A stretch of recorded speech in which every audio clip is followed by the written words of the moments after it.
Sat Sri Akal ji ਆਇਆਂ ਨੂੰ on this webinar which has been organized by IPRS and Dolby, and this is a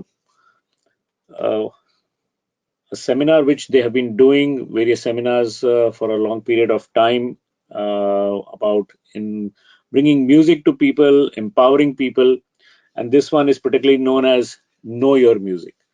So, in part of this Know Your Music seminar that we are doing with Dolby, we are today going to discuss about classical music. We are going to discuss about Gurmat Sangeet and how that affects us and how that helps us in our meditation and our spiritual well-being. And for that, I don't think there's any other person who is better equipped, qualified, and experienced to talk on this subject than Ustad Sukhwant Singh, who heads an academy in Jandiala, Amritsar, called Baba Sucha Singh Academy. And he has more than 16 books which he's written on Gurmat Sangeet and classical music, especially. He's sung so many sabads and kirtan which he's composed. He has a large body of students whom he teaches free of cost. And that is his mission in life, to bring Gurmat Sangeet to everybody. So, Sat Sri Akal, Ustad ji, welcome to this seminar. Sir, Vaheguru Ji Ka Khalsa, Vaheguru Ji Ki Fateh. Sir, ਸਭ ਤੋਂ ਪਹਿਲੀ ਗੱਲ ਜਿਹੜੀ ਮੈਂ ਕਰ ਰਿਹਾ ਪੁੱਛਣਾ ਚਾਹਨਾ ਤੁਹਾਡੇ ਕੋਲੋਂ ਜੀ ਸਰ, ਕਿ ਤੁਸੀਂ ਇੱਕ ਸੰਸਥਾ ਚਲਾ ਰਹੇ ਹੋ ਜਿਹੜੀ ਕਲਾਸੀਕਲ 뮤직 ਬੱਚਿਆਂ ਨੂੰ ਸਿਖਾਉਂਦੀ ਏ, ਜਿਹੜੀ ਸਾਜ਼ ਕਲਾਸੀਕਲ ਸਾਜ਼ ਬੱਚਿਆਂ ਨੂੰ ਸਿਖਾਉਂਦੀ ਏ, ਤੇ ਸਰ ਇਹ ਕਲਾਸੀਕਲ 뮤직 ਦੀ ਤੁਹਾਨੂੰ ਕੀ ਲੱਗਦਾ ਹੈ ਕੀ ਅਹਿਮੀਅਤ ਹੈਗੀ ਹੈ? ਕਲਾਸੀਕਲ 뮤직 ਅਸੀਂ ਜਿਹੜਾ ਕਹਿੰਦੇ ਆ ਸਾਡਾ ਹਿੰਦੁਸਤਾਨੀ ਕਲਾਸੀਕਲ 뮤직 ਹੈ, ਇਹ ਸਾਨੂੰ ਧਿਆਨ ਲਗਾਉਣ ਲਈ ਜਾਂ ਮੈਡੀਟੇਸ਼ਨ ਜਾਂ ਸਪਿਰਿਚੁਅਲ ਲਈ ਇਹ ਕਲਾਸੀਕਲ 뮤직 ਸਾਨੂੰ ਕਿਸ ਤਰ੍ਹਾਂ ਹੈਲਪ ਕਰਦਾ ਹੈ? ਸਰ ਜਿਹੜੇ ਵੀ ਮੈਡੀਟੇਸ਼ਨ ਕਰਦੇ ਨੇ ਨਾ, ਕੋਈ ਵੀ ਹੈ, ਤੁਸੀਂ ਕਦੀ ਵੀ ਦੇਖਿਓ ਕਿ ਉਹ ਕਦੀ ਵੀ ਜਦੋਂ ਬੈਠੇ ਹੋਣਗੇ ਨਾ, ਉਹਨਾਂ ਦੀ ਜਿਹੜੀ ਕਨਸੈਂਟਰੇਸ਼ਨ, ਇਕਾਗਰਤਾ ਬੜੀ ਸਟਰੋਂਗ ਹੁੰਦੀ ਹੈ। ਉਹ ਬਿਲਕੁਲ ਉਹਨਾਂ ਦੀ ਬੈਕਬੋਨ ਸਟੇਟ ਹੁੰਦੀ ਹੈ, ਰੀੜ ਦੀ ਹੱਡੀ ਨਹੀਂ ਹਿਲਦੀ, ਚੌਕੜੀ, ਉਹ ਭਾਵੇਂ 7 ਘੰਟੇ ਬਹਿ ਜਾਣ, 8 ਘੰਟੇ ਬਹਿ ਜਾਣ, ਉਹ ਬੈਠੇ ਰਹਿੰਦੇ ਨੇ।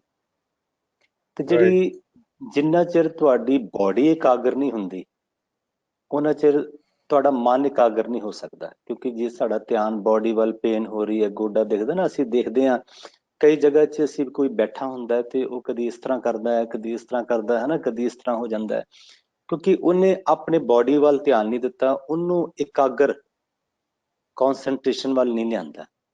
ਤੇ ਉਹਦੇ ਨਾਲ ਕੀ ਹੈ ਕਿ ਜਿਹੜੀ ਇਸ ਜੀਵਨ ਦਾ ਇੱਕ ਮਨੋਰਥ ਹੈ, ਉਹ ਇੱਕੋ ਹੀ ਆ, ਫਾਈਨਲੀ ਹੈ, ਉਹ ਆ ਪਰਮੇਸ਼ਰ ਨੂੰ ਮਿਲਣਾ।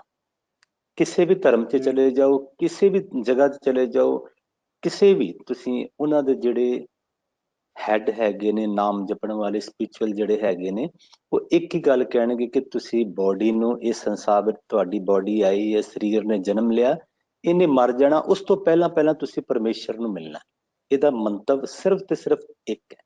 ਇਹ ਜੋ ਅਸੀਂ ਕਰਦੇ ਹਾਂ ਕਿਰਤ ਹੈ, ਇੱਕ ਪਾਰਟ ਆਫ ਲਾਈਫ ਹੈ ਕਿ ਅਸੀਂ ਰੋਟੀ ਖਾਣੀ ਹੈ, ਰੁਜ਼ਗਾਰ ਹੈ, ਪਰਿਵਾਰ ਨੂੰ ਜੀਣਾ ਹੈ, ਪਰ ਜੋ ਮੇਨ ਮਕਸਦ ਹੈ ਇਹਨਾਂ ਤੋਂ ਹਟ ਕੇ ਹੈ, ਉਹ ਮਨ ਦੀ ਇਕਾਗਰਤਾ ਹੈ।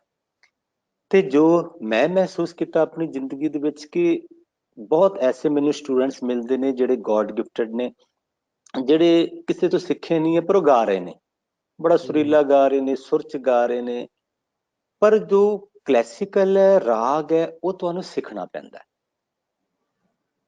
ਤੁਹਾਨੂੰ ਸੁਰ ਗਿਆਨ ਹੋ ਸਕਦਾ ਹੈ, ਤਾਲ ਗਿਆਨ ਹੋ ਸਕਦਾ, ਪਰ ਰਾਗ ਦੇ ਆਰੋਹ ਵਿੱਚ ਕਿਹੜੇ ਸੁਰ ਲੱਗਣੇ ਨੇ, ਅਵਰੋਹ ਵਿੱਚ ਕਿਹੜੇ ਸੁਰ ਲੱਗਣੇ ਨੇ, ਤੁਸੀਂ ਜੇ ਲਾਈਟ ਮਿਊਜ਼ਿਕ ਗਾਣਾ ਜੋ ਮਰਜ਼ੀ ਸੁਣ ਕੇ ਗਾ ਲਓ, ਜੇ ਰਾਗ ਗਾਣਾ ਤਾਂ ਉਹਨੂੰ ਸਿੱਖਣਾ ਪੈਣਾ, ਕਿਉਂਕਿ ਟੋਟਲ 12 ਸਵਰ ਨੇ, 7 ਮੁੱਖ ਨੇ, 5 ਦੂਸਰੇ ਨੇ, ਹਨਾ। ਉਹਦੇ ਵਿੱਚੋਂ ਹੀ ਸਾਰੇ ਰਾਗ ਉਤਪਨ ਹੁੰਦੇ ਨੇ, ਹਜ਼ਾਰਾਂ ਰਾਗ ਨੇ। ਗੁਣੀ ਜਨਾਂ ਨੇ, ਉਸਤਾਦ ਲੋਕਾਂ ਨੇ ਕੁਝ ਸਵਰ ਲੈ ਕੇ ਉਹਦੇ ਵਿੱਚ ਨਿਆਸ ਦੇ ਕੇ, ਰੁਕ ਕੇ, ਪੌਜ਼ ਦੇ ਕੇ ਰਾਗ ਚੇਂਜ ਕੀਤੇ ਨੇ, ਬਿਲਕੁਲ ਮਿਲਦੇ ਮੁਲਦੇ ਪੂਰੇ, ਜਿਵੇਂ ਭੀਮ ਪਲਾਸੀ ਧਨਾਸਰੀ ਸੇਮ ਰਾਗ ਨੇ, ਹਨਾ, ਸਿਰਫ ਵਾਦੀ ਸਮਾਧੀ ਦੇ ਆਧਾਰ ਤੇ ਚੇਂਜ ਹੋ ਜਾਂਦੇ ਨੇ। ਇਹਦੇ ਆਧਾਰ ਤੇ ਉਹ ਰਾਗ ਬਦਲ ਜਾਂਦੇ ਨੇ, ਤੇ ਇਸ ਉਸਤਾਦ ਕੋਲ ਬੈਠਣਾ ਪੈਂਦਾ। ਜਿੰਨਾ ਚਿਰ ਮਨ ਸਾਡੀ, ਤੁਸੀਂ ਜਿਹੜਾ ਸਰ ਕੁਐਸਚਨ ਕੀਤਾ ਕਿ ਕਲਾਸੀਕਲ ਕਿਉਂ ਜ਼ਰੂਰੀ ਹੈ, ਕਲਾਸੀਕਲ ਤੁਹਾਨੂੰ ਸਾਧਨਾ ਸਿਖਾਉਂਦਾ ਹੈ। ਕਲਾਸੀਕਲ ਤੁਹਾਨੂੰ ਸਾਧਨਾ ਸਿਖਾਉਂਦਾ ਹੈ ਕਿ ਤੁਸੀਂ ਸਭ ਤੋਂ ਪਹਿਲਾ ਹਿੱਸਾ ਹੁੰਦਾ ਕਿ ਤੁਹਾਨੂੰ ਕਿਸੇ ਕੋਲ ਜਾ ਕੇ ਝੁਕਣਾ ਪੈਂਦਾ। ਮਨ ਇੰਨਾ ਸਟਰੋਂਗ ਹੈ, ਇੰਨਾ ਮਨ ਮਤਲਬ ਖਰਾਬ ਵੀ ਹੈ ਕਿ ਉਹ ਝੁਕਣਾ ਨਹੀਂ ਜਾਣਦਾ, ਉਹਦਾ ਮਨ ਨਹੀਂ ਕਰਦਾ ਮੈਂ ਕਿਸੇ ਦੇ ਅੱਗੇ ਝੁਕਾਂ, ਹਨਾ। ਮਨ ਦੀ ਅਵਸਥਾ ਨਾ, ਈਗੋ ਸਭ ਦੇ ਅੰਦਰ ਚੱਲਦੀ ਹੈ, ਬਹੁਤ ਰੇਅਰ ਪਰਸਨ ਹੁੰਦੇ ਜਿਹਨਾਂ ਅੰਦਰ ਈਗੋ ਨਹੀਂ ਹੁੰਦੀ। ਉਹ ਫਿਰ ਸਭ ਤੋਂ ਪਹਿਲਾਂ ਤੁਹਾਨੂੰ ਟੀਚਰ ਲੱਭਣਾ ਪੈਂਦਾ ਤੇ ਕਿਸੇ ਦੇ ਅੱਗੇ ਜਾ ਕੇ ਤੁਹਾਨੂੰ ਨਮਸਕਾਰ ਕਰਨਾ ਪੈਂਦਾ। ਇੱਕ ਤੁਹਾਡਾ ਪਹਿਲਾ ਪੁਆਇੰਟ ਆ ਗਿਆ ਤੇ ਤੁਹਾਨੂੰ ਝੁਕਣ ਦੀ ਆਦਤ ਆ ਗਈ, ਤੁਹਾਨੂੰ ਥੋੜੀ ਜਿਹੀ ਨਿਮਰਤਾ ਅੰਦਰ ਭਰ ਗਈ, ਭਾਵੇਂ ਤੁਹਾਡੀ ਮਜਬੂਰੀ ਹੈ ਸਿੱਖਣਾ, ਹਨਾ, ਤੁਹਾਨੂੰ ਉਹਦੇ ਕੋਲ ਝੁਕਣਾ ਪਏਗਾ। ਦੂਸਰਾ ਇਹ ਹੈ ਕਿ ਜਦੋਂ ਤੁਹਾਡਾ ਟੀਚਰ ਹੈ, ਸਭ ਤੋਂ ਪਹਿਲਾਂ ਉਹਨੇ ਇਹ ਪੁੱਛਣਾ, ਜਿਹੜਾ ਕਲਾਸੀਕਲ ਸਿਖਾਉਂਦਾ ਵੀ ਤੇਰਾ ਸਾਹ ਕਿਵੇਂ ਹੈ, ਸਾਹ ਲਗਾਓ, ਹਨਾ। ਬੈਠਾ, ਮੰਨ ਲਓ ਮੇਰੇ ਕੋਲ ਹਾਰਮੋਨੀਅਮ ਹੈ ਨਾ, ਉਹਨੇ ਕਹਿਣਾ ਹਾਂ ਵੀ ਬੇਟੇ ਸਾਹ ਸੁਣਾਓ।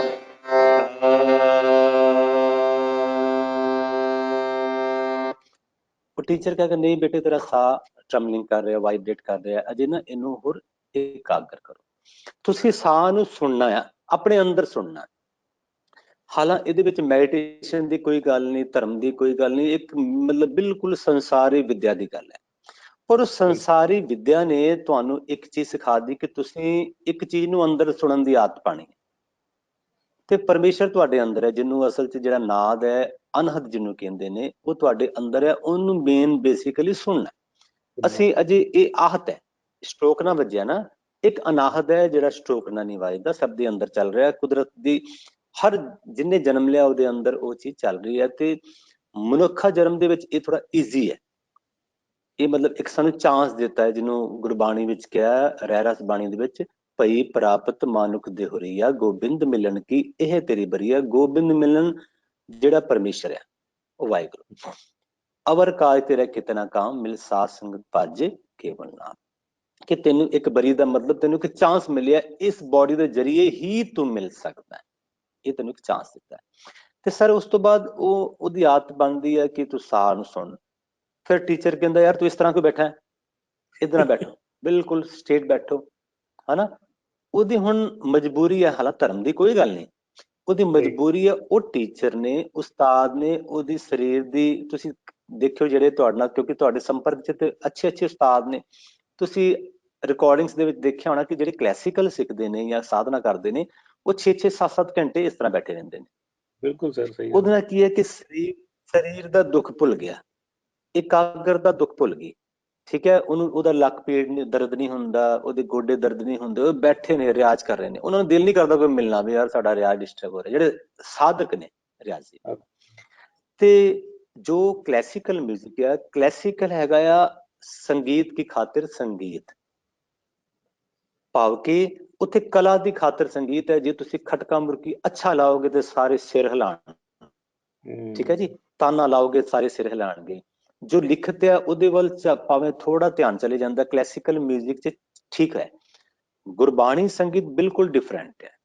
ਗੁਰਬਾਣੀ ਸੰਗੀਤ ਦੇ ਵਿੱਚ ਸ਼ਬਦ ਦੀ ਖਾਤਰ ਸੰਗੀਤ ਹੈ, ਕਿ ਜੋ ਤੁਸੀਂ ਧੁਰ ਕੀ ਬਾਣੀ ਹੈ, ਜੋ ਪਰਮੇਸ਼ਰ ਦੇ ਪਿਆਰ ਦੀ ਬਾਣੀ ਹੈ, ਜੋ ਆਡੀਅנס ਬੈਠੀ ਹੈ, ਜਨਤਾ ਬੈਠੀ ਹੈ, ਸੰਗਤ ਬੈਠੀ ਹੈ, ਉਹਨਾਂ ਨੇ ਮੇਨ ਗੁਰਬਾਣੀ ਸੁਣਨਾ। ਰਾਗ ਇੱਕ ਬਰਤਨ, ਇੱਕ ਪਦਾਰਥ ਤੇ ਸ਼ਬਦ ਪਦਾਰਥ ਹੈ, ਉਹ ਪਰੋਸਣਾ ਆ ਸੋਹਣੇ ਜਿਹੇ ਬਰਤਨ ਦੇ ਵਿੱਚ।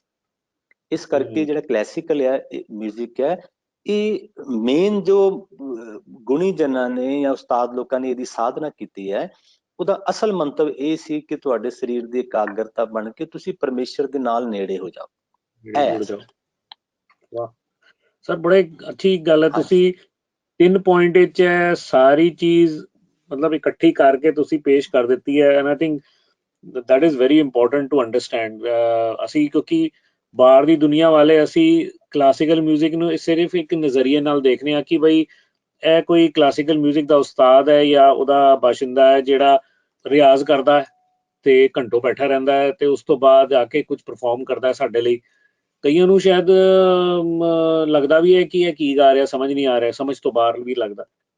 ਬਟ ਅੰਦਰ ਦੀ ਜਿਹੜੀ ਚੀਜ਼ ਹੈ, ਜਿਹੜੀ ਤੁਸੀਂ ਦੱਸੀ ਹੈ ਕਿ ਐਸੇ 'ਚ ਇਕਾਗਰਤਾ ਦੀ ਆਦਤ, ਇੱਕ ਨਮਰਤਾ ਦੀ ਆਦਤ ਤੁਹਾਡੇ ਸ਼ੁਰੂ ਵਿੱਚ ਹੀ ਤੁਹਾਨੂੰ ਇਹ ਸਭ ਚੀਜ਼ਾਂ ਪਰੋਸੀ ਜਾ ਰਹੀਆਂ ਨੇ। ਤੁਸੀਂ ਜਿਹੜੀ ਕਹੀ ਕਿ ਉਹ ਸਿਰਫ ਇਹ ਹੈ ਕਿ ਪਰਮਾਤਮਾ ਨਾਲ ਤੁਹਾਡਾ ਇੰਟਰੋਡਕਸ਼ਨ, ਤੁਹਾਡਾ ਮਿਲਾਪ, ਉਹਦੇ ਲਈ ਅਲਟੀਮੇਟਲੀ ਤੁਸੀਂ ਉੱਥੇ ਹੀ ਜਾ ਰਹੇ ਹੋ, ਭਾਵੇਂ ਜਿਹੜਾ ਵੀ ਮਜ਼ਹਬ ਹੋਏ ਉਹਦਾ ਕੋਈ ਫਰਕ ਨਹੀਂ ਪੈਂਦਾ। ਬਟ ਕਲਾਸੀਕਲ 뮤직 ਦਾ ਜਿਹੜਾ ਬੇਸ ਹੈ ਤੁਸੀਂ ਜਿਹੜਾ ਦੱਸਿਆ, ਆਈ ਥਿੰਕ ਬੜੇ ਲੋਕਾਂ ਲਈ ਇਹ ਇੰਟਰਸਟਿੰਗ ਹੋਏਗਾ ਕਿ ਇਹ ਸਾਰੀ ਚੀਜ਼ਾਂ ਉਹਦੇ ਚ ਮਿਲੀਆਂ ਹੋਈਆਂ ਨੇ।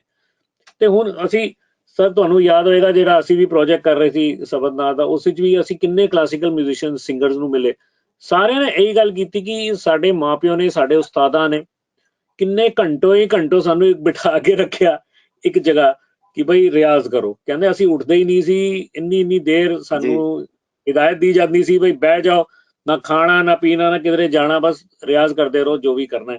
ਉਹਦਾ ਅਸਰ ਅਸੀਂ ਹੁਣ ਦੇਖ ਰਹੇ ਹਾਂ, ਸੁਣ ਰਹੇ ਹਾਂ। ਸ਼ਾਇਦ ਉਸ ਟਾਈਮ ਉਹਨਾਂ ਨੂੰ ਵੀ ਅੱਛਾ ਨਹੀਂ ਲੱਗਦਾ ਹੋਏਗਾ ਵੀ ਇਹ ਕੀ ਹੋ ਰਿਹਾ ਮੇਰੇ ਨਾਲ, ਬਟ ਯੂ ਕੈਨ ਸੀ ਸਾਨੂੰ ਸੁਣਾਈ ਦਿੰਦਾ ਸੀ ਉਹਨਾਂ ਦਾ ਜਿਹੜਾ ਰਿਆਜ਼, ਇੰਨੇ ਘੰਟੇ ਜਿਹੜੇ ਬੈਠੇ। ਤੁਹਾਨੂੰ ਪਤਾ ਹੈ ਸਾਰਿਆਂ ਦਾ ਕਿਸ ਤਰ੍ਹਾਂ ਅਸਰ ਸਾਨੂੰ ਹੁੰਦਾ ਸੀ ਉਹਨਾਂ ਦੀ ਗਾਇਕੀ ਦਾ, ਉਹਨਾਂ ਦੇ ਕਨਸੈਂਟਰੇਸ਼ਨ ਦਾ। ਤੁਸੀਂ ਜਿਹੜੇ ਕਹਿ ਰਹੇ, ਮੈਨੂੰ ਉਹੀ ਯਾਦ ਕਰ ਰਿਹਾ ਸੀ ਮੈਂ ਜਦ ਤੁਸੀਂ ਗੱਲ ਕਰ ਰਹੇ ਸੀ। ਉਹ ਬੜੀ ਕਮਾਲ ਦੀ ਚੀਜ਼ ਹੈ। ਤੇ ਸਰ ਹੁਣ ਚਲਿਏ ਕਲਾਸੀਕਲ 뮤직, ਤੁਸੀਂ ਜ਼ਿਕਰ ਕੀਤਾ ਗੁਰਮਤ ਸੰਗੀਤ ਦਾ, ਤੇ ਹੁਣ ਕਲਾਸੀਕਲ 뮤직 ਅਕਸਰ ਅਸੀਂ ਜਿਹੜੇ ਲਿਆਈ ਗੁਰਮਤ ਸੰਗੀਤ ਵਿੱਚ ਲਾਈਏ, ਸਾਡੇ ਸਾਰੇ ਵੀ ਜਿਹੜੇ ਗੁਰੂ ਨੇ ਜਿਨ੍ਹਾਂ ਨੇ ਸ਼ੁਰੂਆਤ ਕੀਤੀ, ਜਿਨ੍ਹਾਂ ਨੇ ਅੱਗੇ ਇਹਨੂੰ ਕੀਤਾ ਸਾਡੇ ਸਿੱਖ ਧਰਮ ਨੂੰ, ਸਾਰੇ 뮤직 ਦੇ ਬੜੇ ਅੱਛੇ ਉਸਤਾਦ ਰਹੇ ਨੇ, ਸਾਰਿਆਂ ਨੇ ਕੰਪੋਜ਼ ਕੀਤਾ, ਲਿਖਿਆ ਹੈ। ਤੇ ਸਾਨੂੰ ਵਿਰਾਸਤ ਵਿੱਚ ਇੰਨੀ ਸਾਰੀ ਗੁਰਬਾਣੀ ਦੇ ਨਾਲ ਨਾਲ ਸਾਨੂੰ ਰਾਗ ਦੇ ਗਏ ਨੇ, ਸਾਨੂੰ ਤਾਲ ਦੇ ਗਏ ਨੇ, ਸਾਨੂੰ ਸਮਾਂ ਦੇ ਗਏ ਨੇ ਕਿ ਇਸ ਵਿੱਚ ਬੰਦ ਕੇ ਗਾਣਾ ਹੈ।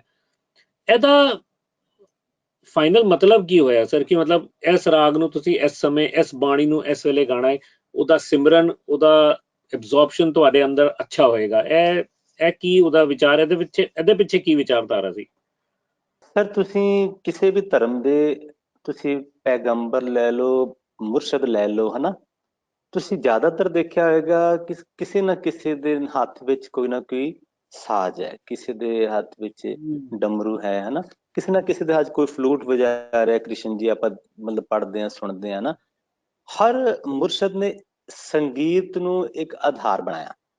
ਉਹਦਾ ਕਾਰਨ ਇਹ ਹੈ ਕਿ ਇਹ ਮਨੁੱਖੀ ਮਨ ਬਹੁਤ ਚੰਚਲ ਹੈ। ਤੁਸੀਂ ਸਫ਼ਰ ਕਰਦੇ ਦੇਖਿਆ ਹੋਏਗਾ, ਘੁੰਮਦੇ ਦੇਖਿਆ ਹੋਏਗਾ, ਮੈਂ ਖੁਦ ਦੇਖਿਆ ਕਿ ਜਿਹੜਾ ਬੰਦਾ ਸੰਗੀਤ ਵਾਲਾ ਨਹੀਂ, ਰਿਆਜ਼ ਨਹੀਂ ਕੀਤਾ, ਪਰ ਉਹਦਾ ਨਾ ਕੋਈ ਬੀਟ ਚੱਲ ਰਹੀ ਹੈ, ਕੋਈ ਸੰਗੀਤ ਚੱਲ ਰਿਹਾ, ਉਹਦਾ ਹੱਥ ਹਿਲ ਰਿਹਾ ਹੁੰਦਾ ਕਿ ਜੇ ਤੁਸੀਂ ਕਿਸੇ ਨੂੰ ਕਹੋ ਨਾ, ਹਾਂ ਵੀ ਤੂੰ ਇਸ ਤਰ੍ਹਾਂ ਕਰਕੇ ਮੈਡੀਟੇਸ਼ਨ ਕਰਕੇ ਚੁੱਪ ਕਰਕੇ ਬੈਠ ਜਾ, ਉਹਨੇ 5 ਮਿੰਟ ਬਾਅਦ ਉਹਨੇ ਦੁਖੀ ਹੋ ਜਾਣਾ, ਹਨਾ, ਮਨ ਦੀ ਅਵਸਥਾ ਨਹੀਂ ਬਣੀ।